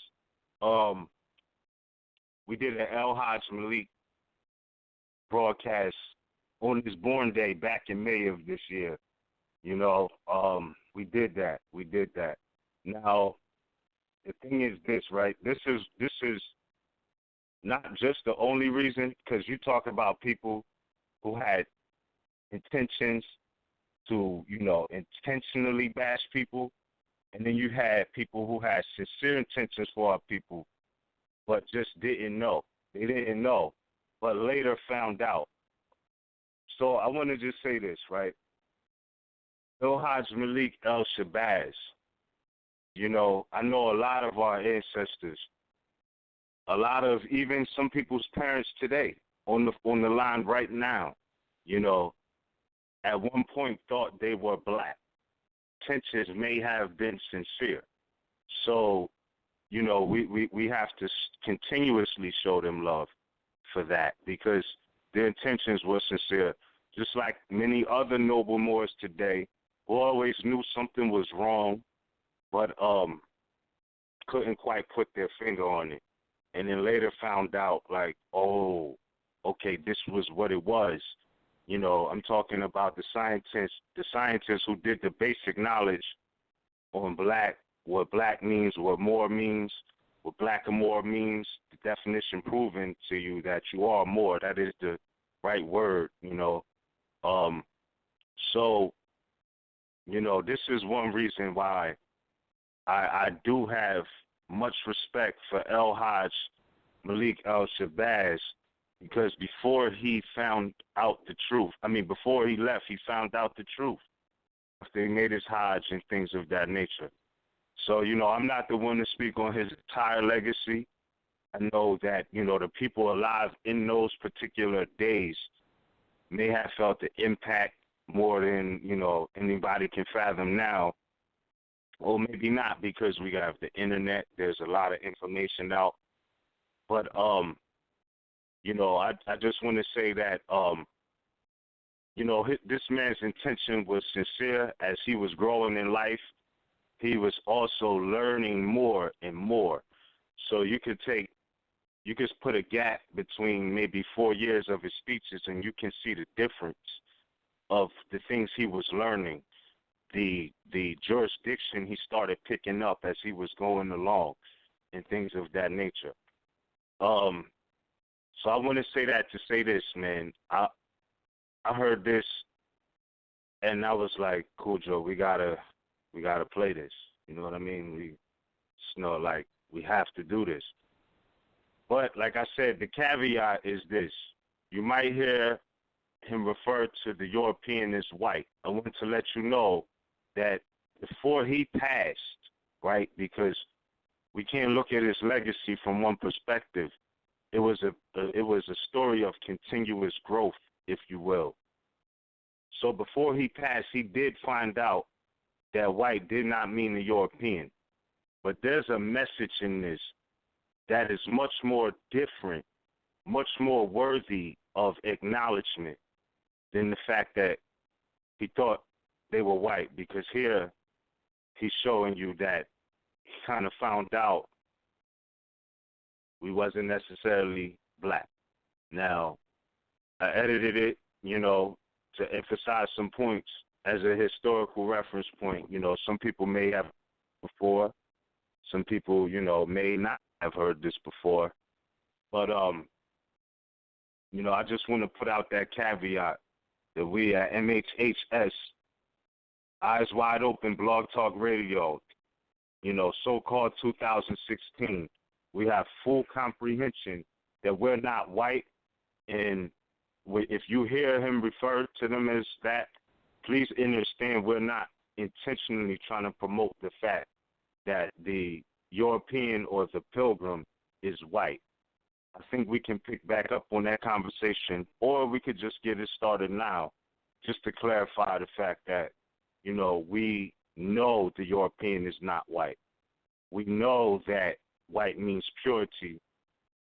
Purity means God. God means ruler of the land, as was taught, because specifically has remnants to not the European skin complexion, because they're paleos. It's a difference between white and pale, just like it's a difference between black and brown. Got to keep that in mind. So we know that. But I pay heavy respect to the things he was saying. I didn't edit it, but, I wanted to share that with the family. We wanted to share that with the family, some of the things he was saying. So please, I beg your pardon, but please walk away with the overall message. There's a few things that had to be emphasized. I don't want to talk about it too long, but I'm just saying I'd have to make the caveat, the disclaimer, that that's not the intention with this clip that's going to be played. There was important things, emphasis on the facts, Muslim. So before we get into that, right, do you want to say anything before we do? No, you're straight, Moor. We can go in. Oh, all right. And another thing I want to say is acknowledgement to, in their time, El-Hajj Malik El-Shabazz and Muhammad Ali. They were greats, you know what I mean? And they even went to the United Nations and all of that there, and had, as Muhammad Ali said, connections with kings all through Africa from recognizing the fact he was a Muslim or Muslim or really a Moor, if you want to get to it. You know what I mean? He mentioned Morocco. He realized that black wasn't necessarily applicable to what he was. Same thing with El-Hajj. So, with that being said, I'm just going to play a couple of, I'm going to play the highlights of this particular speech. And when we come back, I guess we could take some callers or we could add on and then get in. All right. So, indeed, Islam. All right. But first we would like to let you know who is this group that's always referred to as Black Muslims. Actually, the followers of the Honorable Elijah Muhammad, we don't call ourselves Black Muslims as such. Shortly put, are the Black Muslims taking you for I said not Black Muslims, Muslims. I beg your pardon. We don't call ourselves Black Muslims as such. We don't call ourselves Black Muslims as such. This is a name that was invented by a so-called Negro preacher named Reverend C. Eric Lincoln. This is a name that was invented by a so-called Negro preacher named Reverend C. Eric Lincoln, who was a preacher, a Methodist preacher down in Atlanta, Georgia, and selected and sent to Boston University, where he did some research on the work of the Honorable Elijah Muhammad here in America. After Reverend Lincoln finished his study, he wrote a thesis, and after it was accepted, he was called a doctor. I guess he's a doctor of Muslimology, and he developed his thesis into a book called The Black Muslims, and today the white man calls us the Black Muslims, not because we are black people who are Muslims, but he tries to make it look like we are black Muslims, something distinct, separate, and apart from the Muslims in Africa and Asia. Because the number one tactic that the white man has always used when he wanted to suppress and oppress and exploit has been divide and conquer. So he tries to divide us from the Muslims abroad. He tries to divide us from our own people here in this country. His constant tactic or effort to create division and get at us has been a failure, thanks to Almighty God Allah. His constant tactic or effort to create division and get at us has been a failure, thanks to Almighty God Allah. As Muslims, we are the same as the people who call themselves Muslims.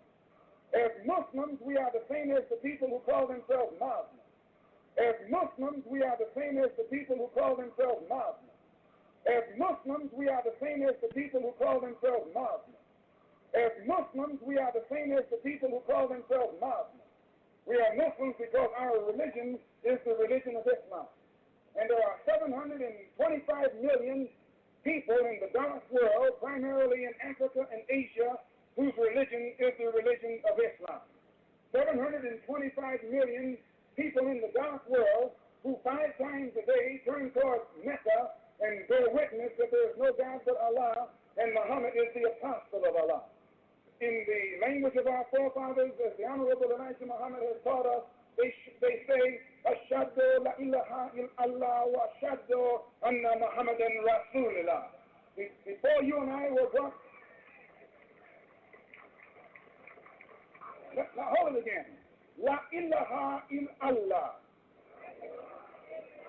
Muhammadan Rasulullah. Good. That means there is no God but Allah, and Muhammad is his apostle. And you will usually find the white man will call on or bear witness to any God but Allah. And he loves people who serve God, others except those who use the name Allah as the supreme being. And in saying this, we believe that there is one God who is the supreme being, the creator of the universe. Some of you call him Jehovah, others call him Christ. We who are Muslims call him Allah. We don't look upon Jesus as being God. It has only been since you were brought to America and brainwashed by the slave master that you have come to think that Jesus is God. And Jesus was crucified on the cross 2,000 years ago, 9,000 miles from here, and you can call on that Jesus the rest of your life, and the white man will continue to put his rope around your neck.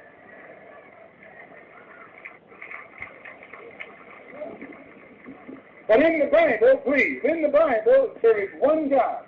He has one religion, and that he gave this one religion, the same religion, to all of his prophets.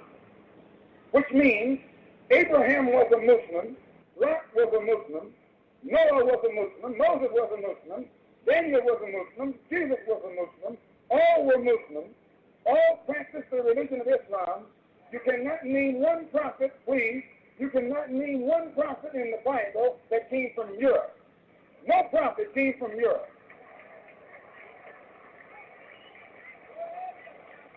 The prophets all came from Africa and Asia. And they came from that part of Africa, that part of Asia that's connected with Africa. And this is one thing that you need to know before you can really have a love for the prophet and a love for the religion that was taught by the prophet and a love for the God who was represented by the prophet. I said not black Muslim. Muslim. I think about it. Whoa, so that speech was kind of explosive to me, bro. I mean, like I said, I know we don't vouch for the word white applying to the Europeans. It's more of a lifestyle, more of meaning cleanliness and things of that nature, purity and things like that. So we don't take that in the sense of, being Europeans. But one thing that stood out to me with that, I mean, you could go in first. I just wanted to make that fact very clear. Just quickly, speaking about white, just quickly, for with regard to white and the status of white, keep in mind Mustafa Hefni, the Egyptian, who was mad that his passport said white and he wanted to be identified as black. Yes. For all the people who want proof or whatever like that, more say white means we're not white and all that stuff. Well, okay, how about the dark-skinned Egyptian who looks darker than Sankofa and Sarnetter and darker than everybody else on there, talking about they're black, and his passport said he was white when he came over here. And he went to court to fight for them to change it to black. Right. Like a dummy. And he wasn't checking the play, realizing that the only reason why they're trying to shut him up is because he let the cat out the bag to the dummies in North America who don't read. Proving everything that the Moor has been saying for the past how much ever long is true. That white is a status, it's not skin complexion. How do you know that? Because there's an Egyptian by the name of Mustafa Hefni who went to court in the United States because his passport said he was white, but he looked like everybody on House of Consciousness. Same complexion as them, darker than some of them, but he wasn't called black. He was called white. Mustafa Hefni. It's on the record. So don't debate us. Go debate Mustafa Hefni about why he's white. Forget the fact that he was fighting to be black. Debate the fact that he was classified as white, and ask yourself why was he classified as white when he doesn't look, according to what you guys say, white. He doesn't look like a white person. Not at all. Not at all. So there you have it. And the fact that what El-Haj Shabazz al-Malik was saying in the clip, when he was saying that, you know, it was a quote-unquote Negro preacher, you know, who started calling them black Muslims or black Muslims, because later in that speech he said, as Muslims we are the same as the people who call themselves Muslims. That's what El-Haj Malik El-Shabazz said. As Muslims we are the same as the people who call themselves Muslims. So what he was really getting at was the fact that when they tried to label him, mind you, this is a preacher who labeled them black Muslims, as he's reporting, right? It goes back to the fact that whoever that so-called, as he said, so-called Negro preacher was working with a Christian agenda. Why? Because he tried to paint Muslims or Muslims as black, just like they tried to do the Moors, because we know we are Muslims and things of that nature, you know. But to try to attach the word black is what El-Haj Malik Shabazz was speaking about, you know what I mean, as far as not being black Muslims. What Muhammad Ali was speaking about as far as not being black Muslims. You know, now we could go on and say, well, they still use black, but I'm saying they noticed that when their own was trying to bring them black, what it was doing, you know, to their birthright of religious freedom and things of that nature. You know what I mean? So they were denouncing not being Muslims, which are the same as Muslims, according to El-Haj Malik Shabazz and other historical references. But they were denouncing being labeled as black Muslims. What would be the difference? You know what I mean? Right. If we so black, why disclaim black Muslims? You know what I mean? Why? If you're black people and you're Muslims, why disclaim black Muslims? Because it's not a fact. You know what I mean? You know that's an attack. The energy of where that comes from is you know, taking you out of your proper light and trying to put you in a malicious manner or malicious perspective, which is not really what it is. So, you know, I wanted to make sure that was clear, because he did denounce being a quote-unquote black Muslim, you know, in chapter 47 with Noble Drew Ali 46, 47, and he's saying all of these are Muslims. Correlating with El Haj saying, as Muslims, we are the same as those who call themselves Muslims, telling you no prophets ever came out of Europe. They all came from Africa, Asia, what you call today, but that part of Asia that was closer to Africa. So you're not going to divide us based off of, oh, y'all from Asia, y'all from Africa. It's the same land, like Canaan land and you know, Al-Marat, or what they call in Canada and United States. It's the same thing. So, you know, just to keep it divine and national, I wanted to get at that, man. But with that, for now, I yield the floor. Oh, I just make these announcements before the internet feed goes down. You could go back and listen to the last hour on MHHS Blog Talk Radio archives. Also, shout out to the brethren Najib Zafar L, who posts, you know, that on his YouTube channel and whatnot. And also, you already know, you can receive much information from the Canaan Land Moors YouTube page, activemoors.com, and definitely RVBeypublications.com at the same time. And we have a substantial archive on MHHS Eyes Wide Open Blog Talk Radio. And say that again, bro. Super substantial. Super substantial, you know what I mean?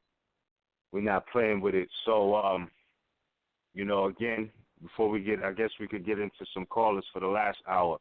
But I just want to make clear, because time is flying.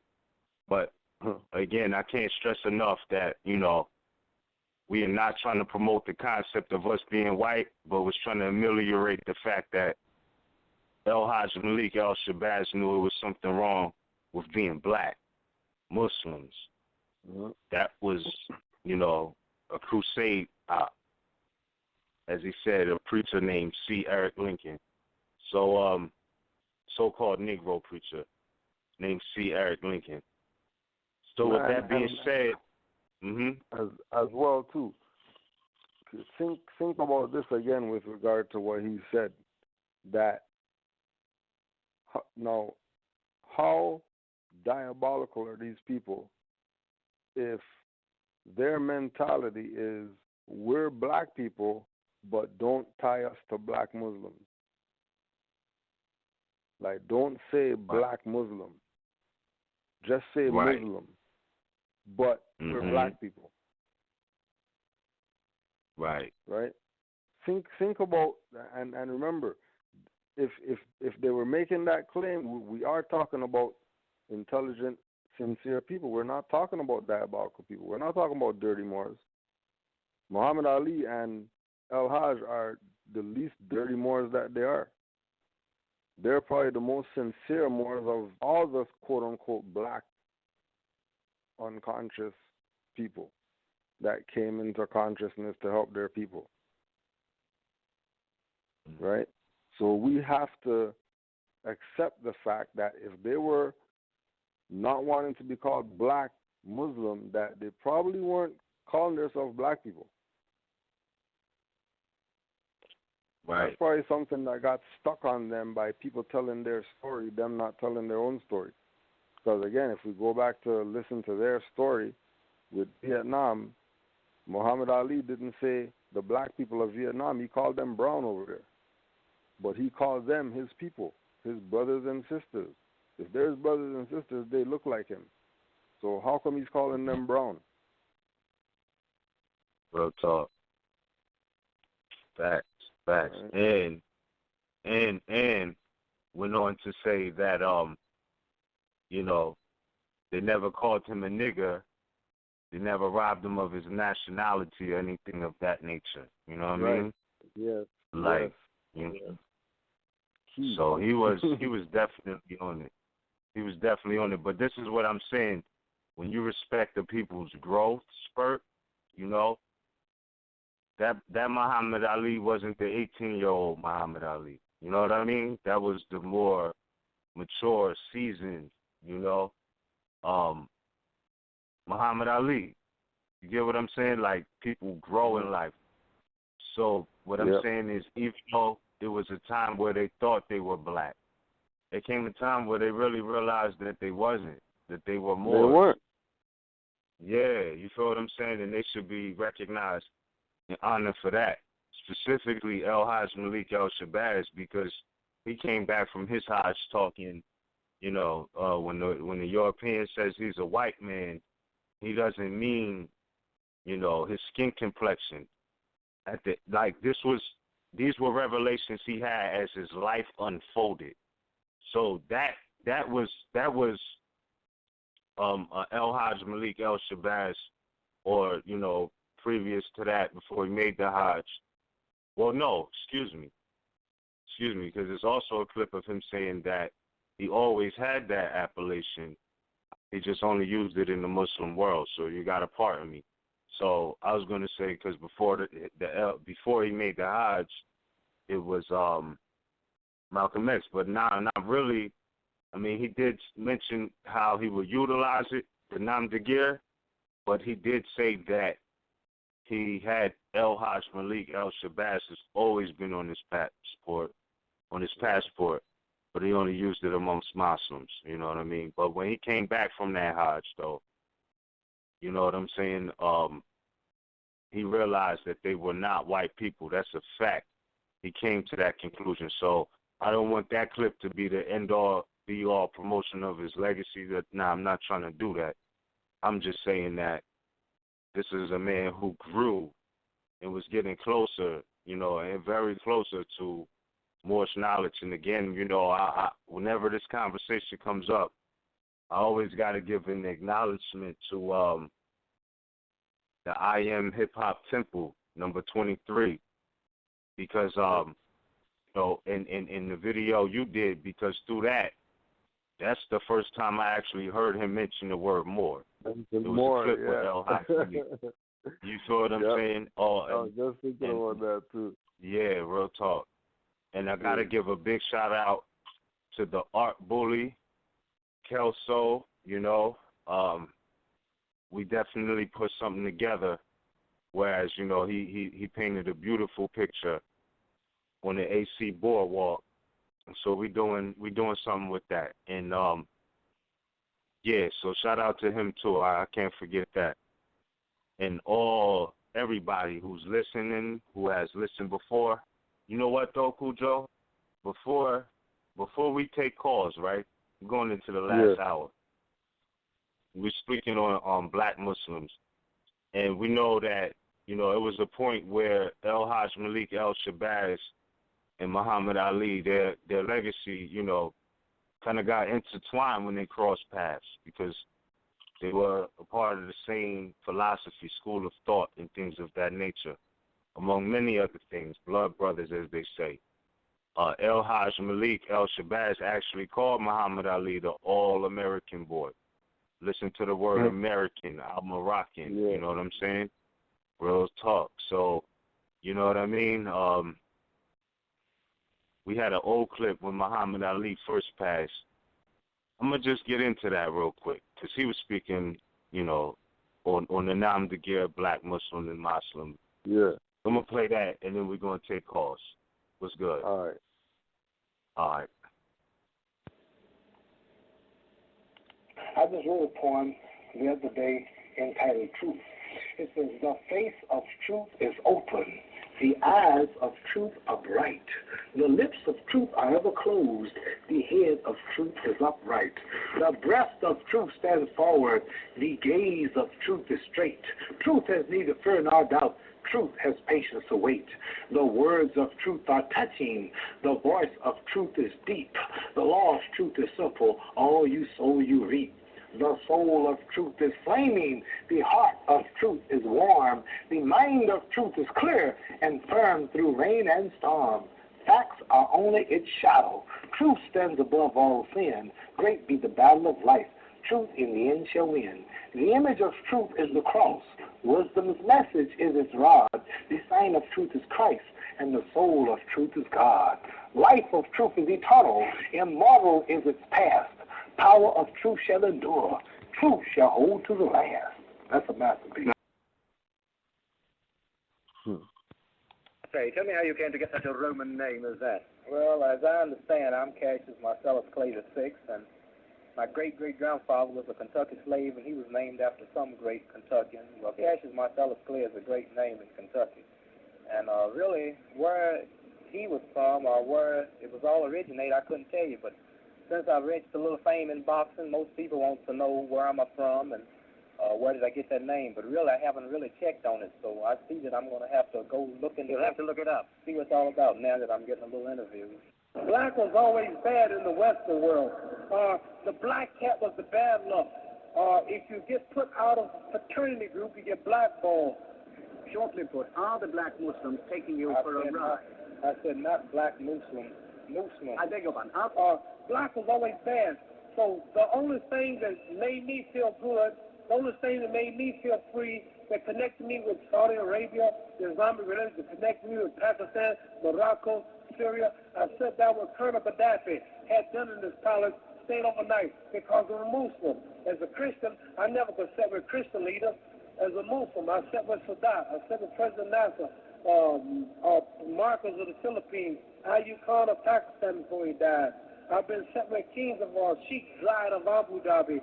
Kings and people of these nations have welcomed me as a brother, and I'm a citizen, and now in America, I'm respected by all colors and throughout the world as a Muslim. I said not black Muslim.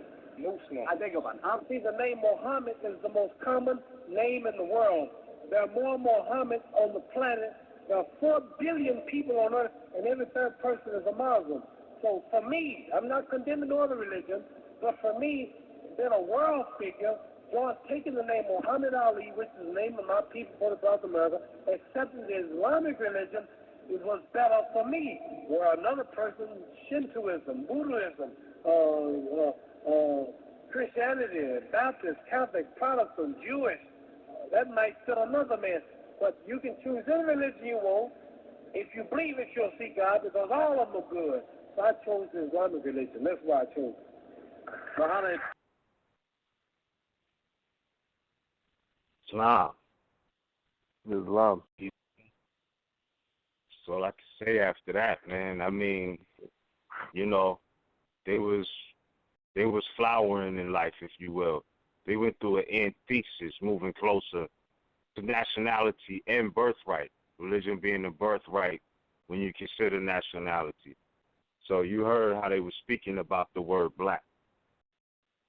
Excuse me. We could go on for days, you know. But yeah, we're in the last hour. We only have a couple of callers. So what you want to do? Right. I ain't had anything on before we open the line? Yeah, we can take those, yo. We can take those. We good? Yeah, we All straight. right. Okay. Now, mind you, I just played the Muhammad Ali clip because, I don't know, the words was real right, and his legacy was interrelated with El-Hajj Malik El-Shabazz. And again, keep in mind, they was doing their utmost to try to bring remedy when they was going to the United Nations and things like that. They was doing their best out of sincerity. So I always salute sincerity. You know, it's a beautiful attribute.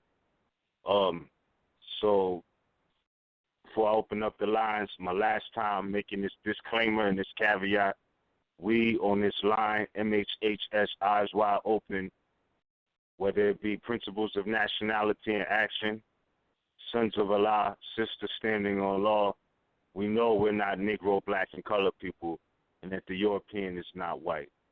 In Canaan land Moors, active Moors, we know that.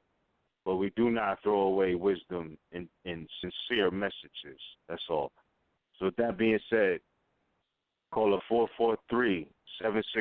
You're live on the air, fam. Are you with us? Islam. I am Hassan RVBey at Northwestern Exum. How are you, family? Peace, more Islam. Islam. Well. Indeed.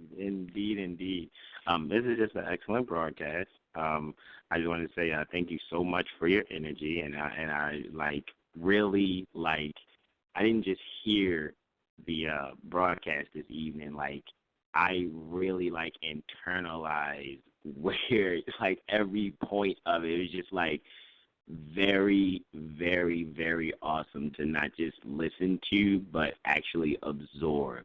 For those of us that really can understand that, respectfully saying, and I just thank you so much, brothers, for allowing yourselves to be conduits that don't need any Drano. You dig what I'm saying? like you guys are really allowing the water to flow, and I really am able to enjoy it this evening before I rest, before we get our travels on for the convention near Pittsburgh. And with that being said, everyone travel safely with this Mercury retrograde till the 22nd. Uranus is still in retrograde till the 29th of December, and we are experiencing a lunar eclipse, the 16th.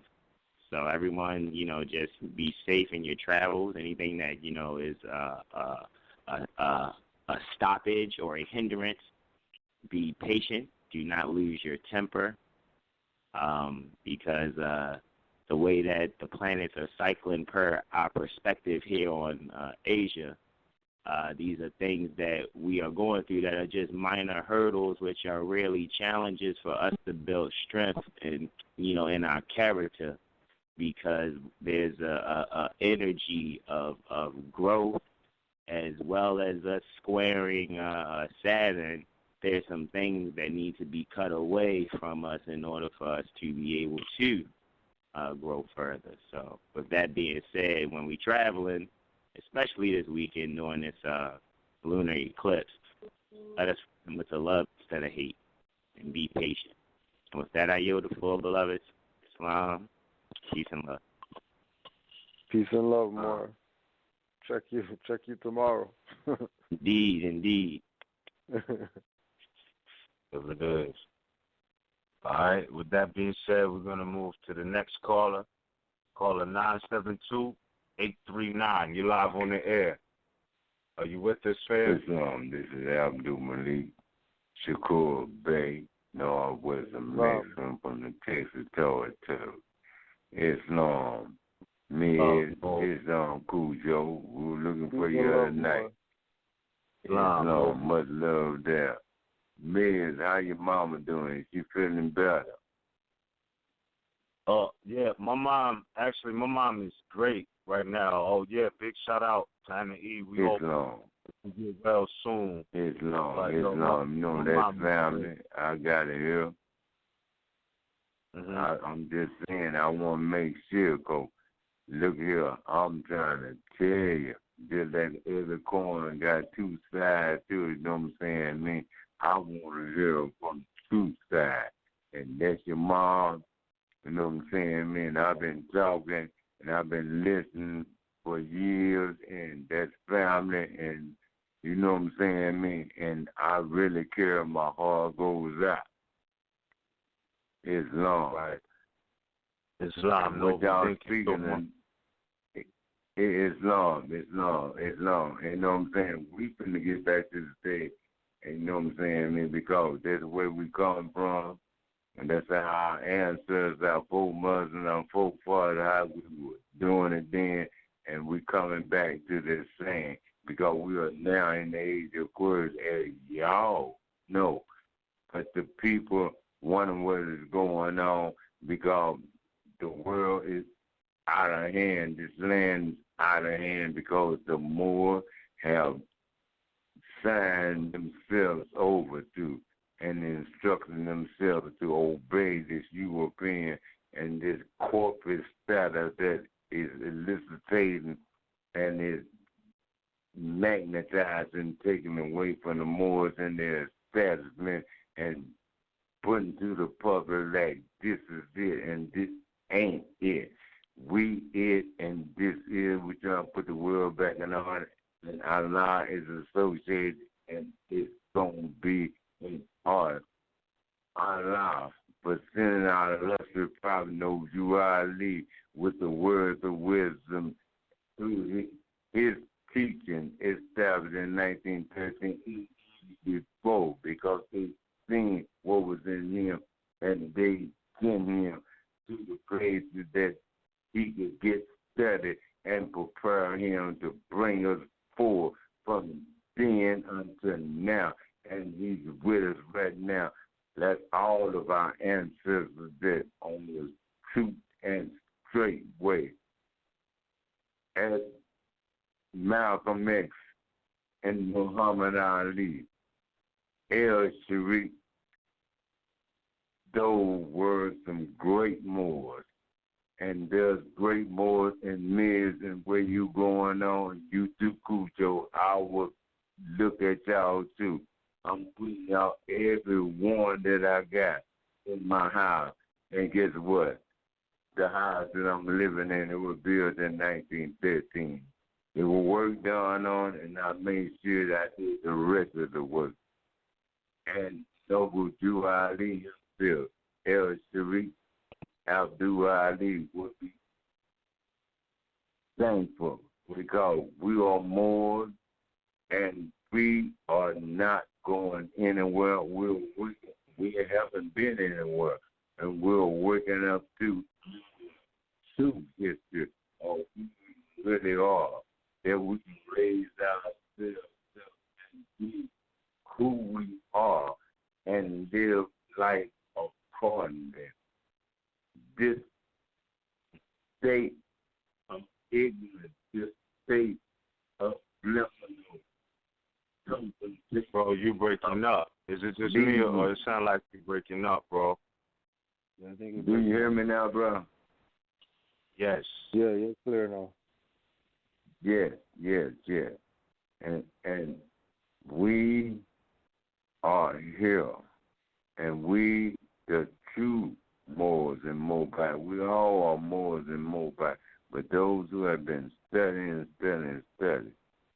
we are not failed their duty. I'm speaking myself personally, and I know there are many more other Moors and Mobile.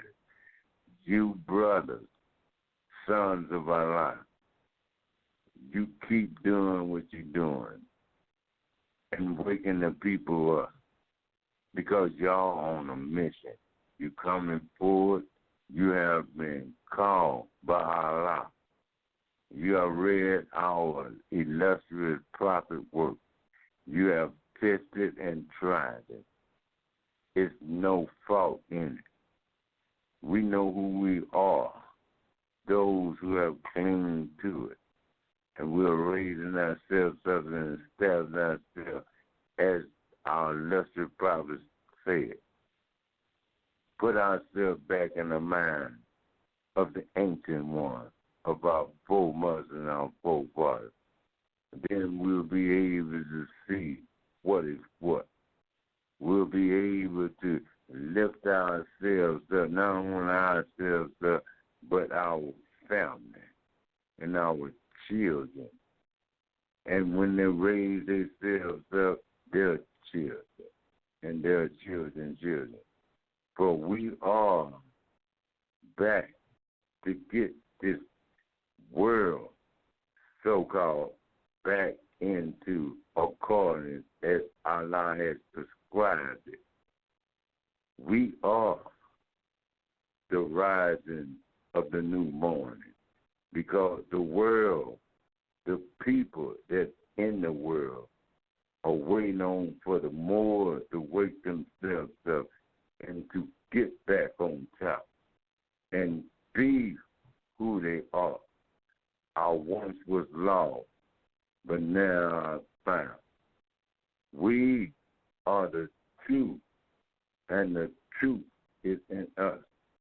And we must use that truth, and not only for our own self and gain, but let our hands open and extend it to our brothers and our sisters, and let them know that what has taken place no longer shall occupy our future. For Allah is our guide and Allah is our witness. Cujo, Canada, yes. Assalamu alaikum. Bismillahirrahmanirrahim. In the name of Allah, most gracious, most merciful.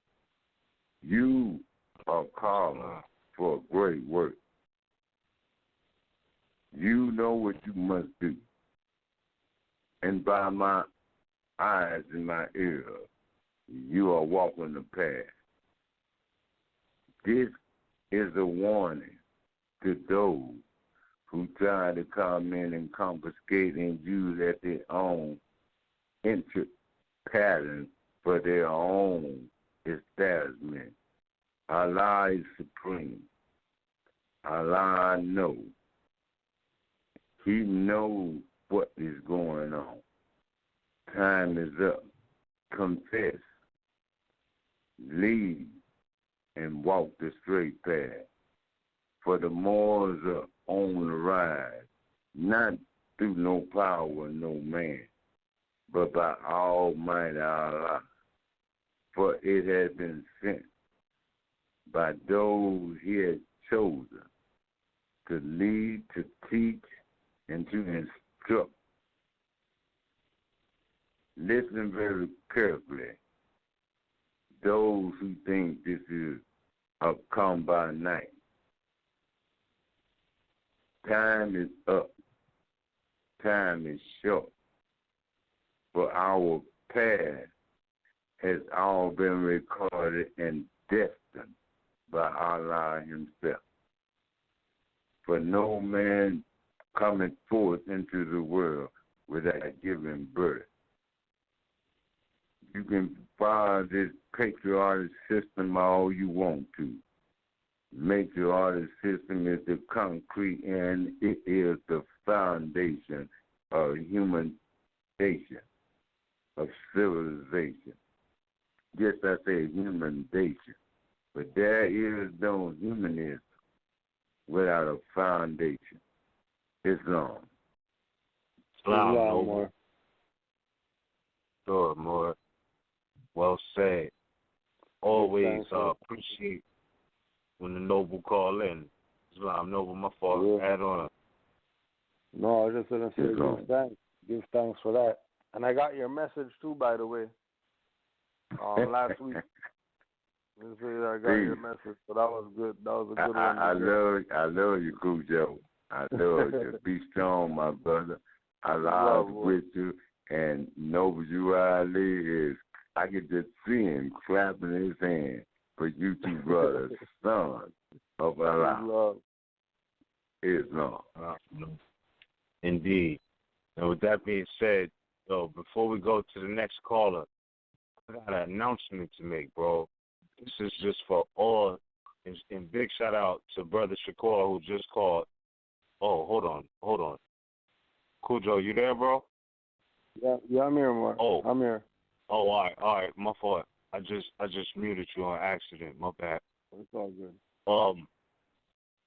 For all of the day one listeners, and people who've currently started listening live though, I want to extend my apologies. Controlling the boards, bro. I've been fronting on the chat rooms. When you listen to Sons of Allah from now on, I'm going to give my best to open up the chat room ASAP. Because it's something I haven't been doing.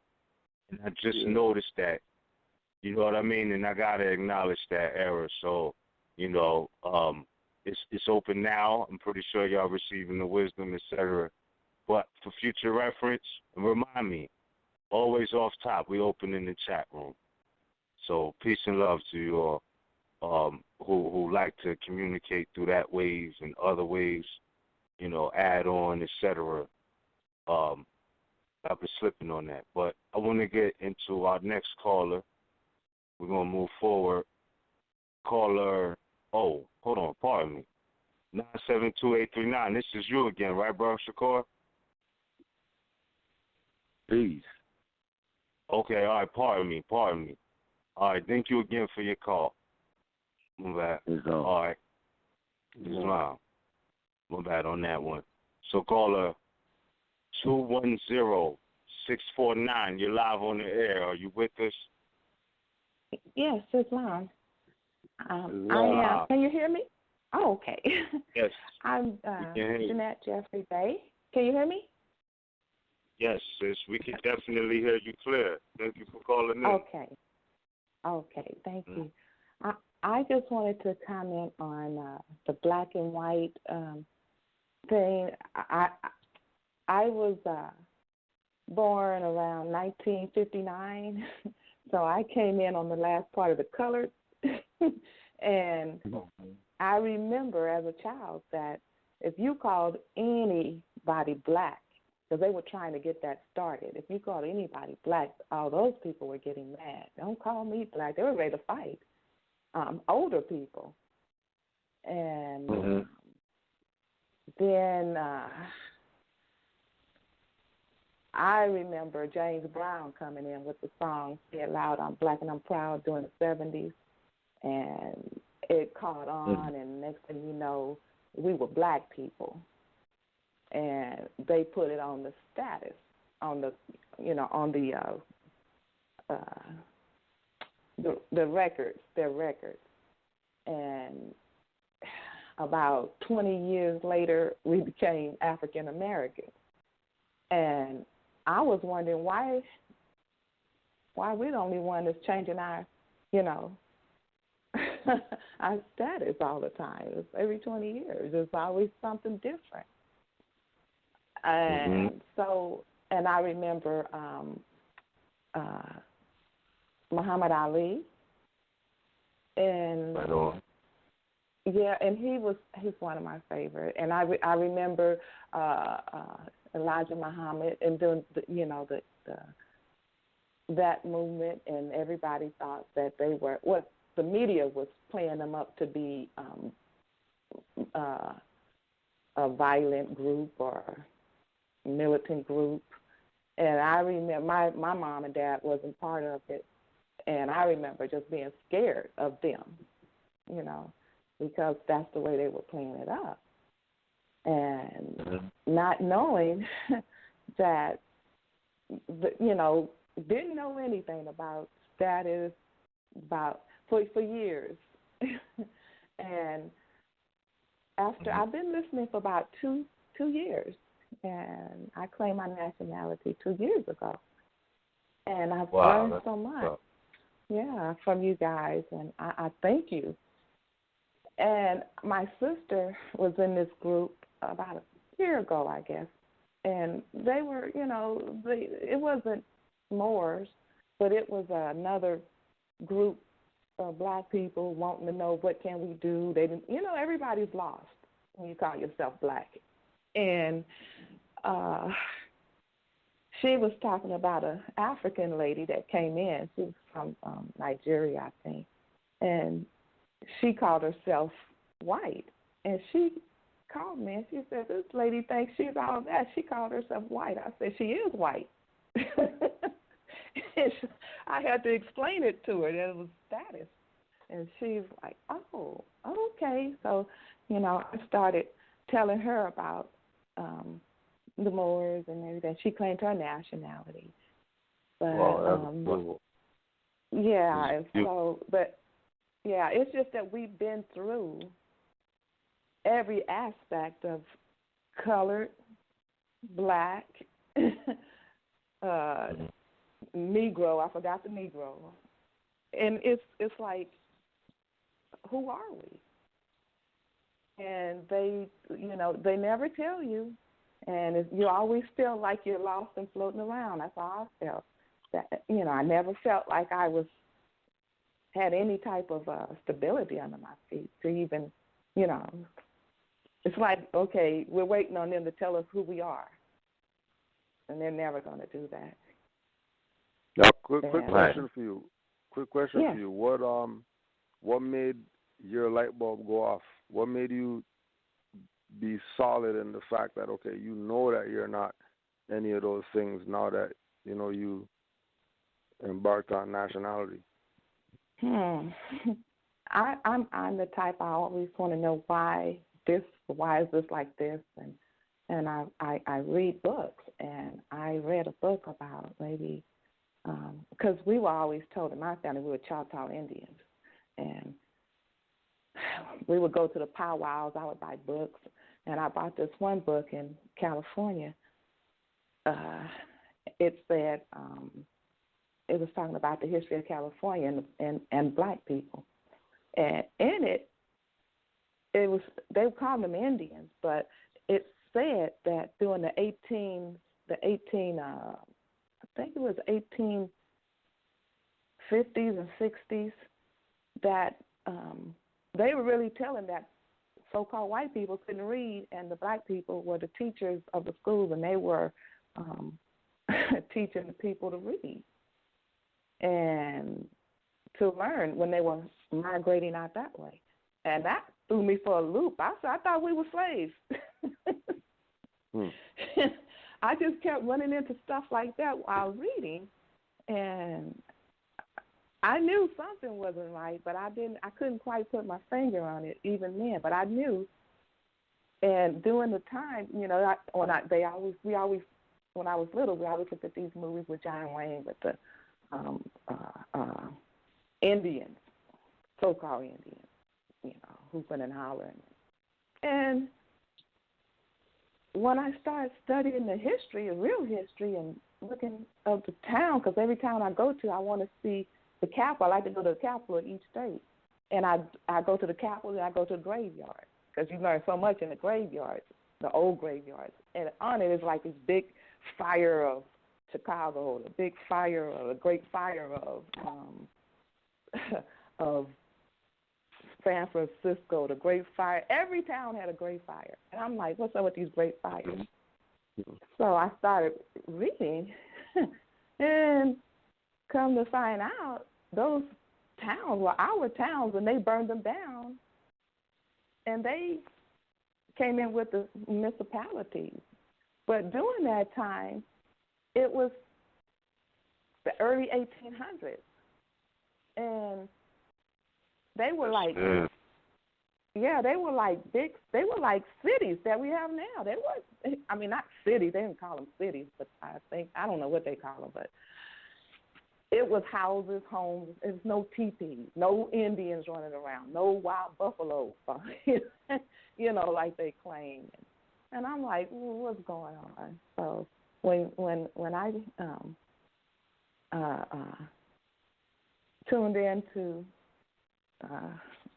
the Moorish history in school, and started learning the other side of it, and I'm like, oh man. So I started putting it all together. I'm like, we've just been lied to the whole time, but I didn't know why. And so I'm still learning, but I'm putting those pieces that I learned before with the information I'm learning now. And I'm like, wow. And so it's easy for me to say, okay, that's who we are. You know, you don't have to convince me that you know, that your people were slaves. Oh, and another thing, I was with my aunt, you know, she wanted to look up the family history and everything. And we kept running into, I lived in California at the time, so we went to the Mormon archive, the church. They have all these records there. And went there with her and never ran into any so-called slaves, not in our family. I kept running into the Indians or even the mulatto people, you know. And I didn't even know what mulatto was. I'm like, what's mulatto? I had to ask her. And she told me, and I'm like, oh, okay. And so I'm still looking for slave ships and never found none of that stuff. Never found. I did find that one flipped my wig back too. I found this one, and it said black man. I don't know if it was black or not, but he was Moor. And I kept finding these, and I was like, oh, but it didn't say Moor, but you could tell. I don't know if it was black or why. I don't know when they started changing this stuff, but they have it listed, the race. And it wasn't the masters. They had the master roll. You know how they had a roll called with the master name, and then all the so-called slaves. Well, the master's name was Moors. It wasn't in the. I thought at first that they were he was buying his family free. From the knowledge I had, I thought we was all safe, especially from that crazy movie Roots. It came out in '77, but and I was looking and I said, oh, he's buying his family free. And so I kept coming across stuff like that. And then I came across one in Mississippi where he had like 250 so-called slaves that he had bought. And I'm like, oh, all these people can't be his family members. So that was weird. So I don't know. It's just my life has been, I don't know, maybe I was supposed to wake up or whatever, but from a little child, I've been looking at all these things that just don't add up to what I was being taught in school. Yep. So, yeah, so, and it's crazy. But I wanted to call in and tell you guys, my heart goes out to you, and I thank you because you guys do such a good job. Getting Thank you so much, sister. Like, we highly appreciate you on that. My fault, Cujo. I mean to cut your wisdom.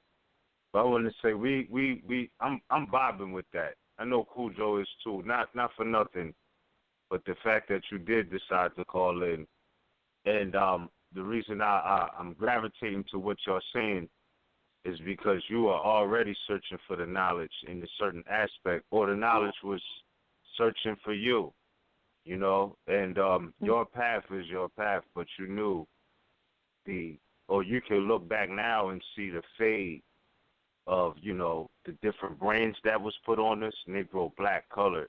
And, Indian was really like the first brand, because that's really Asiatics or, Moors. So you have a beautiful story, and I know I appreciate you calling in and sharing it with us. That's highly appreciated. Oh, you're welcome. Thank you for the platform. Because you guys do such a great job, your mom and Anna E. They helped me so much in, putting things together, and, and I used to hear this old saying, is if you don't stand for something, you'll fall for anything. So, and I'm standing on this. I'm not, till I reach the other side. I'm not being moved, because I know that when I was a little girl and in school, and they used, and I'm in Texas. And I was born in the territory of, and I grew up here, and I remember just feeling so bad because I love history, and I didn't see myself in the history books as other than slaves. And I remember that, and I was like, wow, what did we do? And I just, yeah. And I was like, oh, man. And so everything they taught us at that time, and that was the late 60s, and I was like, man, they were. Just real quick, I don't mean to cut your wisdom, but just to go back real quick for clarity purposes, right? You said you were studying some history of California, so-called California, and that you found out that our people was the teachers to the Europeans, right? Right. Or did I mishear you say that, or am I just... No, no. That was the truth, and I didn't know what to think about that. And it had pictures, photographs. With photographs. And I you couldn't say that's not true, or that's not true what I'm reading. It had photographs in the book. Right, and right. I didn't know what to think about that, especially with the knowledge that I had at that time. It's like, you guys are nothing but slaves. You didn't contribute to anything in America. You came here on the boats, and your people come from Africa, and Tarzan. Oh, that, you know, when we was watching TV when I was a little girl, Tarzan, you know, it's like, that was even, anyway, I don't even want to get on him. But, right. King of the Jungle, well, all these people, right? Okay. You know what? Mm-hmm. I think we're going to have to do a synopsis on that, because I know that's an old school kind of cartoon, but they're still trying to continue that story today. So maybe we could one day do a discussion on the breakdown of the science in that, because I know, and I would love to hear you tell a story, but they say Tarzan was swinging through the Amazon, but the Amazon is in America, right? Right. But they were saying it was in Africa at that time. That's what they were telling us. It's in Africa. So, I don't know. It was just contradictory stuff all along. But I'm not going to take any more of your time up. I just wanted to call in and say that. And Muhammad Ali, I mean, he really stood. Nobody could move him. And he was absolutely right. Yeah. So, I feel that same way now because I learned the truth. No doubt, no question. Yeah. True. That's the sadity. Before he checked out, he realized he wasn't black and things of that nature. So, you know, it's never too late, I would say, and you got to respect people's growth in life. You know, for some people get it at different paces, you know. But, yeah, much respect for you calling in and sharing your testimony tonight. I appreciate it. Cool, Joe. I'm pretty sure you feel the same way. Indeed. Okay. Thank you, guys. Islam. No problem. And remember, Sister Standing on Law is this Sunday, 1 o'clock p.m. I'll be right Eastern. there. Indeed. Cool indeed, then, Sister. Thank you again. So with that being said, no problem. With that being said, we have one caller left, bro. And that will be, hold up, my fault. Excuse me. All right. Caller 347-489. You're live on the air. Are you with us? I'm with you, Islam, my brothers. I'm with Demetrius RVBey. What's going on, Ms. Raheem? And how you doing, my brother Cujo? I'm just elated to hear the topic of discussion tonight. It's always good to have new knowledge and to have intelligent conversation amongst the Moors. And, you know, I just want to share that as I stand to which my, my birthing as a Moor has only been a short-lived thing for now, but I'm still growing. I nationalized last year in October, but since I've been standing on the right to travel, and I have not been molested at all. And I've even had sleepy-headed Moors pull me over to ask, why are you so fearless? Well, it states that a Moor is supposed to be standing upright and fearless, because they want to know, how am I able to travel with no state plate and no registration in the window. And I explain it to them. I give them the information. I give them the website. I let them know who they are and let them know you need to nationalize, because the nations of the world don't recognize Negroes, blacks, colors, nor African Americans. So, and I've been teaching since I've come into the great knowledge.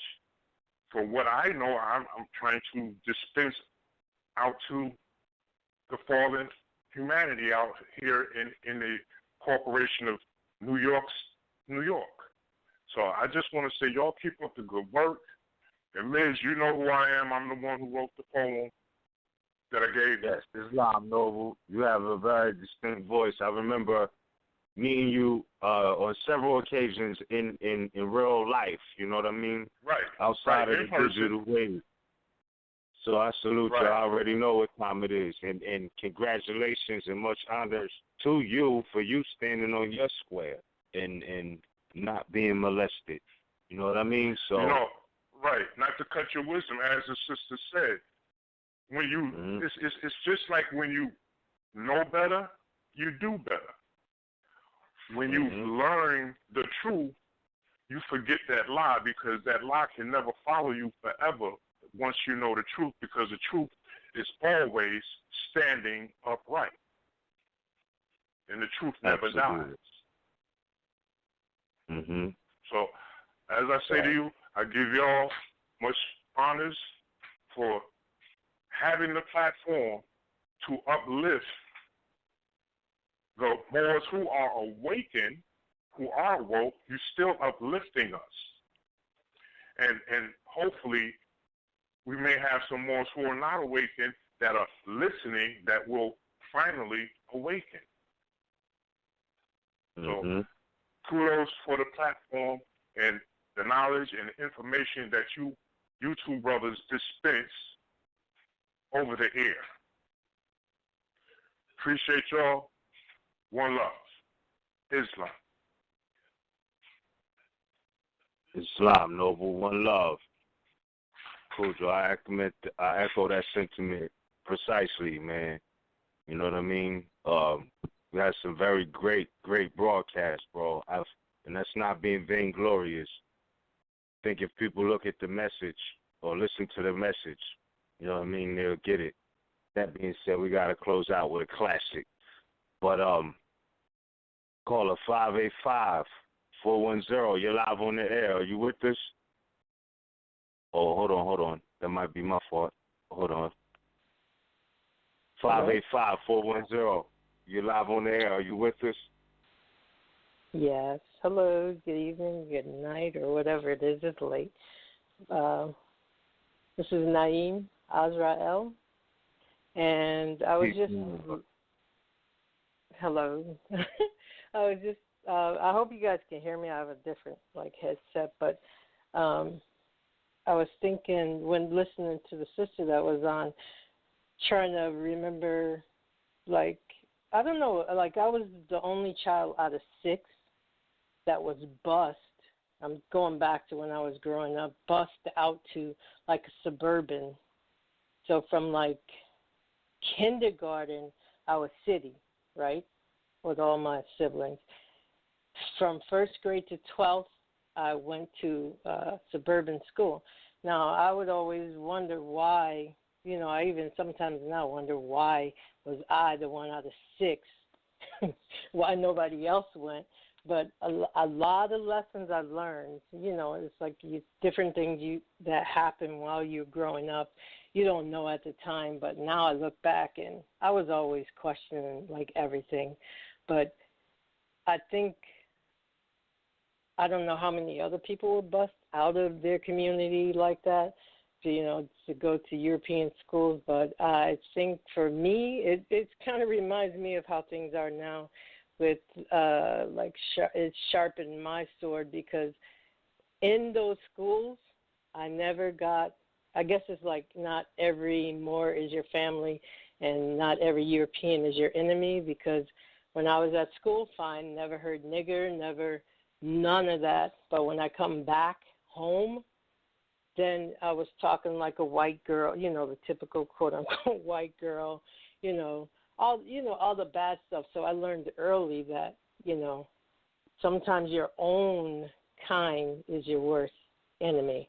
And it's just the same shit that we're going through now with when everybody's coming out, for whatever their agenda is. It's just stupid kids at that time. But, people nowadays, obviously, you cannot be turned, you can't be turned off your course. That's how I put it. You just got to stay your course no matter what crap people are saying. So, that's all. I was just trying to put that out there. I don't know. I really, to this day, really don't know why I was picked, but, who knows? Maybe me also was destined to wake up at this time. kind of hard to be awake sometimes, but, you know, it is what it is. So that's all I got to say. Islam, thank you for that, sister. Peace and love. Yep, you're welcome. You're welcome, and thank you, guys. No doubt. Now, Cool Joe, we got like 15 minutes left. You want to add anything on before we close out? Because if not, I'm going to play out some more audios to take us out into the next day. Over here on Eastern Standard Time, we're allegedly 15 minutes away, 17 minutes away from going into a new day. So, yes. Islam, Noble. Well, just want to send Islams to all the Moors out there, and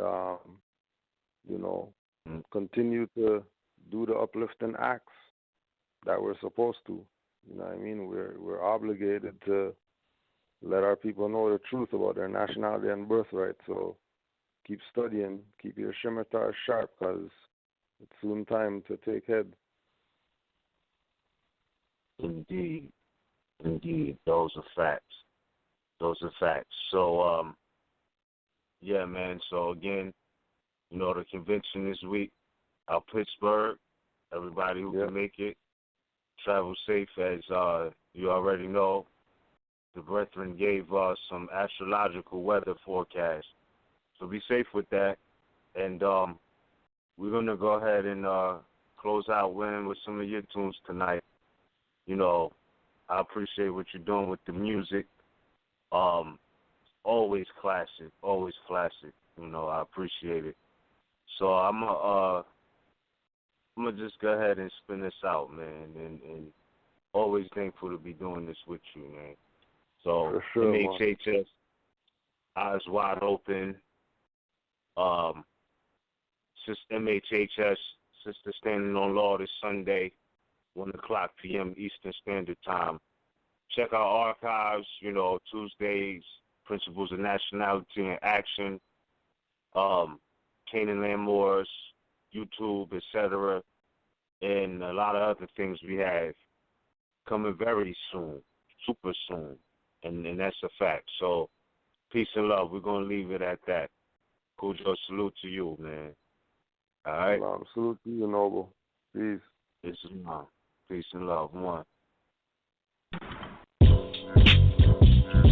Yeah. Operation Rapper in position. We still here. Operation Rapper in position. All the gods and goddesses. Iron sheet, hip hop lives, yo.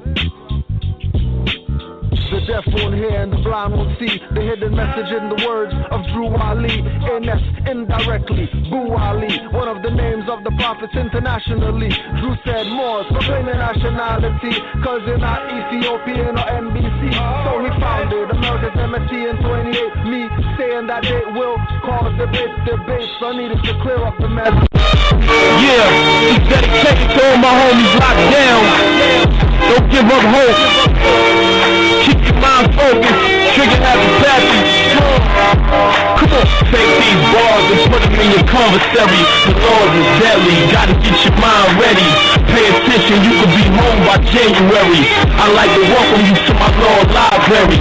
Take these bars and put them in your commissary. The Lord is deadly. Gotta get your mind ready. Pay attention, you could be home by January. I like to welcome you to my Lord library. Hustlers who hustling, gun busters who squeezing, gangsters who eating, thieves who sneak thieving. If you still breathing, I like to welcome you to section 190.05 grand jury proceedings. You broke the law allegedly, and you caught a case. You sitting in the cell with your hands on your face. The district attorney, they gotta get an indictment, so they take your case to the grand jury. You not invited. Now you can let the DA go and choose your fate, or you could go to the grand jury and plead your case. No less than 16 people, no more than 23, and penalize Superior Court. Understand me, gotta look them in the eyes, as simple as could be. Make them believe you innocent, you could be free. But you know it's always the flip side to every coin. The judge, the legal way, DA, they all join. And if you get indicted, keep a memory foul, cause you gotta tell the same story when you go to trial. Adolescents, as ghosts and juveniles. I hope you jotting this down. If you locked up for more than 120 hours, man, just wait. Cause without the disposition of a felony complaint or commencement of a hearing, they gotta open the gate and give you a R&R. That's your 180 date. This is just a briefing of the knowledge I possess. In the belly of the beast, they put you to the test. My law library, what chapter is next? Section 12010, warrant of arrest, law library. And once we find our nationality and serve that nationality, we'll do for ourselves what needs to be done. Keep thinking it's games, you already know these beasts kill you on camera, leave you dead in the street. You're still handcuffed and bloody, but no 911 calls. Bystander effect in full effect, still watching with y'all. Mind blowing, watching my people holding up traffic of innocent people. My people need to get their ass kicked. Marching and picketing is most cowardice and funkified, while dead bodies just multiply. Sisters killed in their cells. You claim it, tell you raised and burned down your own community, not one police station. You love pork chops, but I see no police bacon. And when it comes to revolution, most of y'all are faking. All ethnic groups in this country understand they got a nationality. Because you answer such stupid words like Black lives don't matter, but you still claim black. Rather film someone get choked out, but won't choke back. And the one that uploads first face charges Trump's up. What you think will happen when President Trump's up? More killing and murders of stateless herds. Hoods are concentration camps now, ghettos are birds. Gun stores short on ammo, they're melting down church bells. Black seek shelter in temples where God doesn't dwell. That's why a foreigner can walk in and shoot up your service. Praying to invisible gods give you the curses. You pray to relinquish, that's none of my business. I suggest you nationalize with the quickness. I suggest you study law, stop with it in your face. I see them spray the pepperish liquid, then pouring white milk on your face. I thought that milk was the devil. Some weapons drown the noise level. Poise you rebels. So you answer such stupid words like Negro and color and black. You have the point that I'm making. Blacks are mistaken. Call them highwaymen, not cracker pigs or bacon. Taking your tax dollars and riot gear, they relaxing. Cause in a black status, don't even think about a class action. Don't even think about rights being respected without getting injected. I see you infected. Then the same ones that violate the laws you re-elected. Your vote matters more than black lives feel disrespected. Control the Negroes, looks tested and perfected. That's why about being black I'm skeptic and left it. My people are tripping, walking with arms like panthers who got nowhere in the 60s, so that's not the answer. And black leader, race war, instigator, puppet. Teach kill those who killed us as justice. But have they ever killed? I think not. If they did it, say nobody to show. Yellow envelope, money in escrow. Accounts overseas, not in democracies. Live in hypocrisies. It's all de jure mockeries, bureaucracies, vampiric, but most can't hear it. It's only the attitude. The regalia is not clan spirit. Until my people wake up, your struggle for rights continue. And your children's organs end up on the menu. You love text but delete the messages. More send you with no status. You're in the jurisdiction and venue of the same beast system you attempt to defeat. Only as Moors will you get them on the heels of their feet. Of the same beast system you attempt to defeat. Only as Moors will you get them on the heels of your feet. The name of a people must relate them instantaneously to land, history, and culture. And anytime you call a people by their right name, anytime you call a people, name a people, and fail to relate them back to land, history, and culture, you have called them out of their name. There's no black man or black hole. There's nothing wrong with the word black. Nothing wrong with it at all. Only it doesn't relate to a country. The name of every people in the world relate to country. And once you think instantaneously of land, you think of nationality.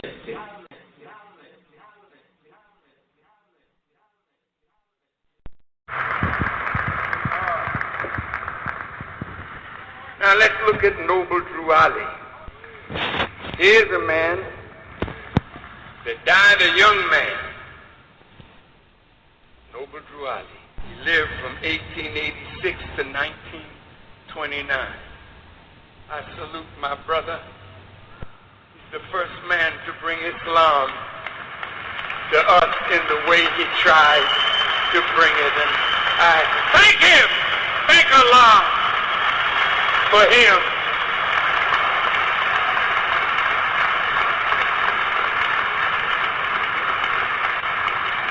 He said the Moors were enslaved by reducing their mentality to that of Negroes, blacks, and colored people. As a man thinketh, so is he. Moors, you sleep too much. He's calling all black people in America Moors. But Moors is the name given to the Muslims from North Africa that invaded the Iberian Peninsula and brought Islam to Spain and Portugal and southern France. So he's calling us Moors, and he dressed his followers in the fez of the Muslim people of the East. Look at what he said. The Moors were enslaved by reducing their mentality to that of Negroes, blacks, and colored people. As a man thinketh, so is he. Moors, you sleep too much. Wake up and see the 7 bridges crossing in the sky. Can you see that you are a people? Not an organization. We are a people.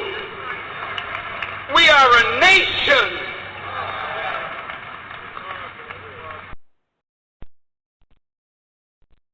History Month you find ridiculous. Why? You're going to relegate my history to a month? Oh, come on. What do you do with yours? Which month is White History Month? Well, come on, tell me. Well, I'm Jewish.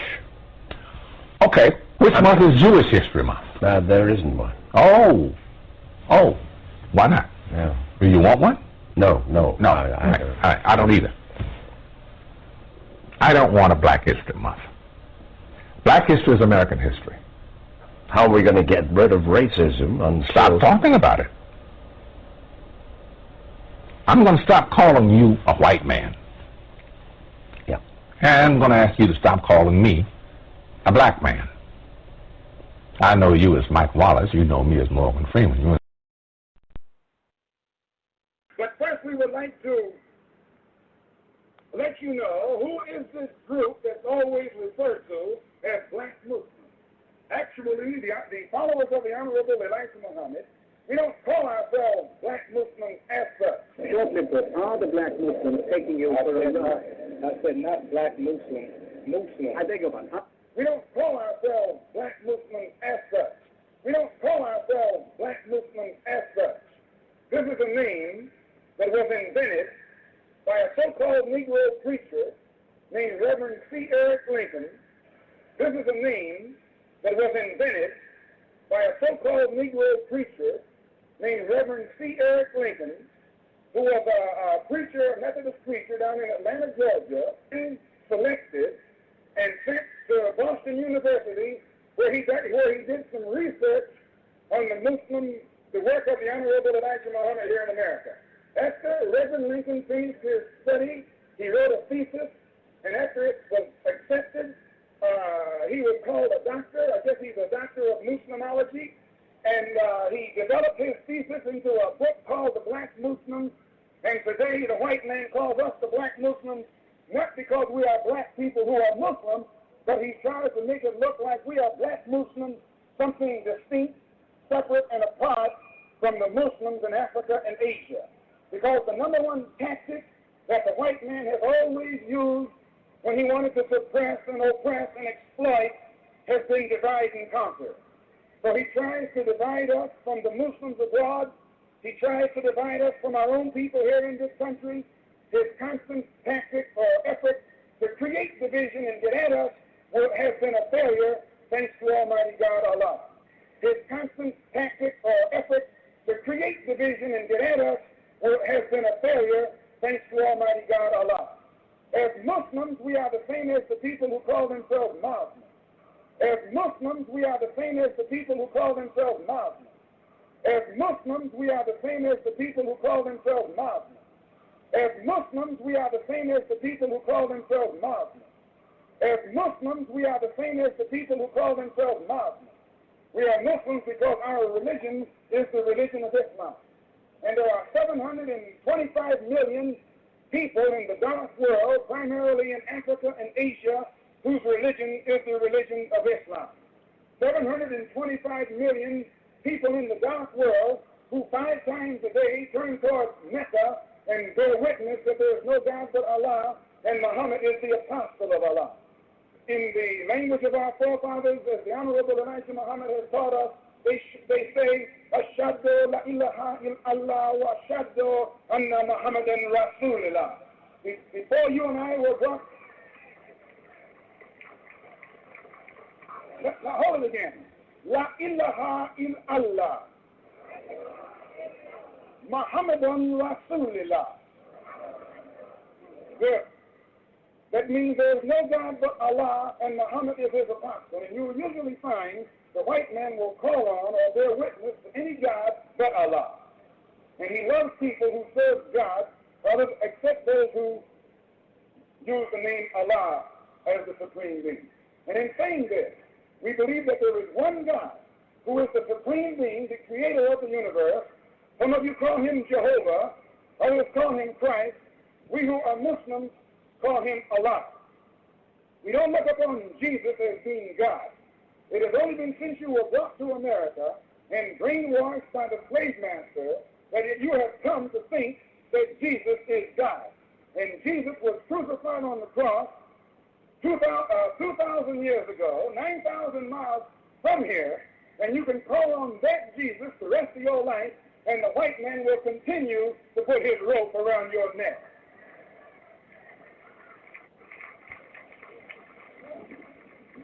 But in the Bible, please, in the Bible, there is one God. He has one religion, and that he gave this one religion, the same religion, to all of. Progressive brings you Flowetry with Flo. Ring around the rosy. The rosy, in this case being your car and home insurance bundled together to save you money. Oh, so cozy. Ashes. Ashes. The mic falls down. Bundle home and auto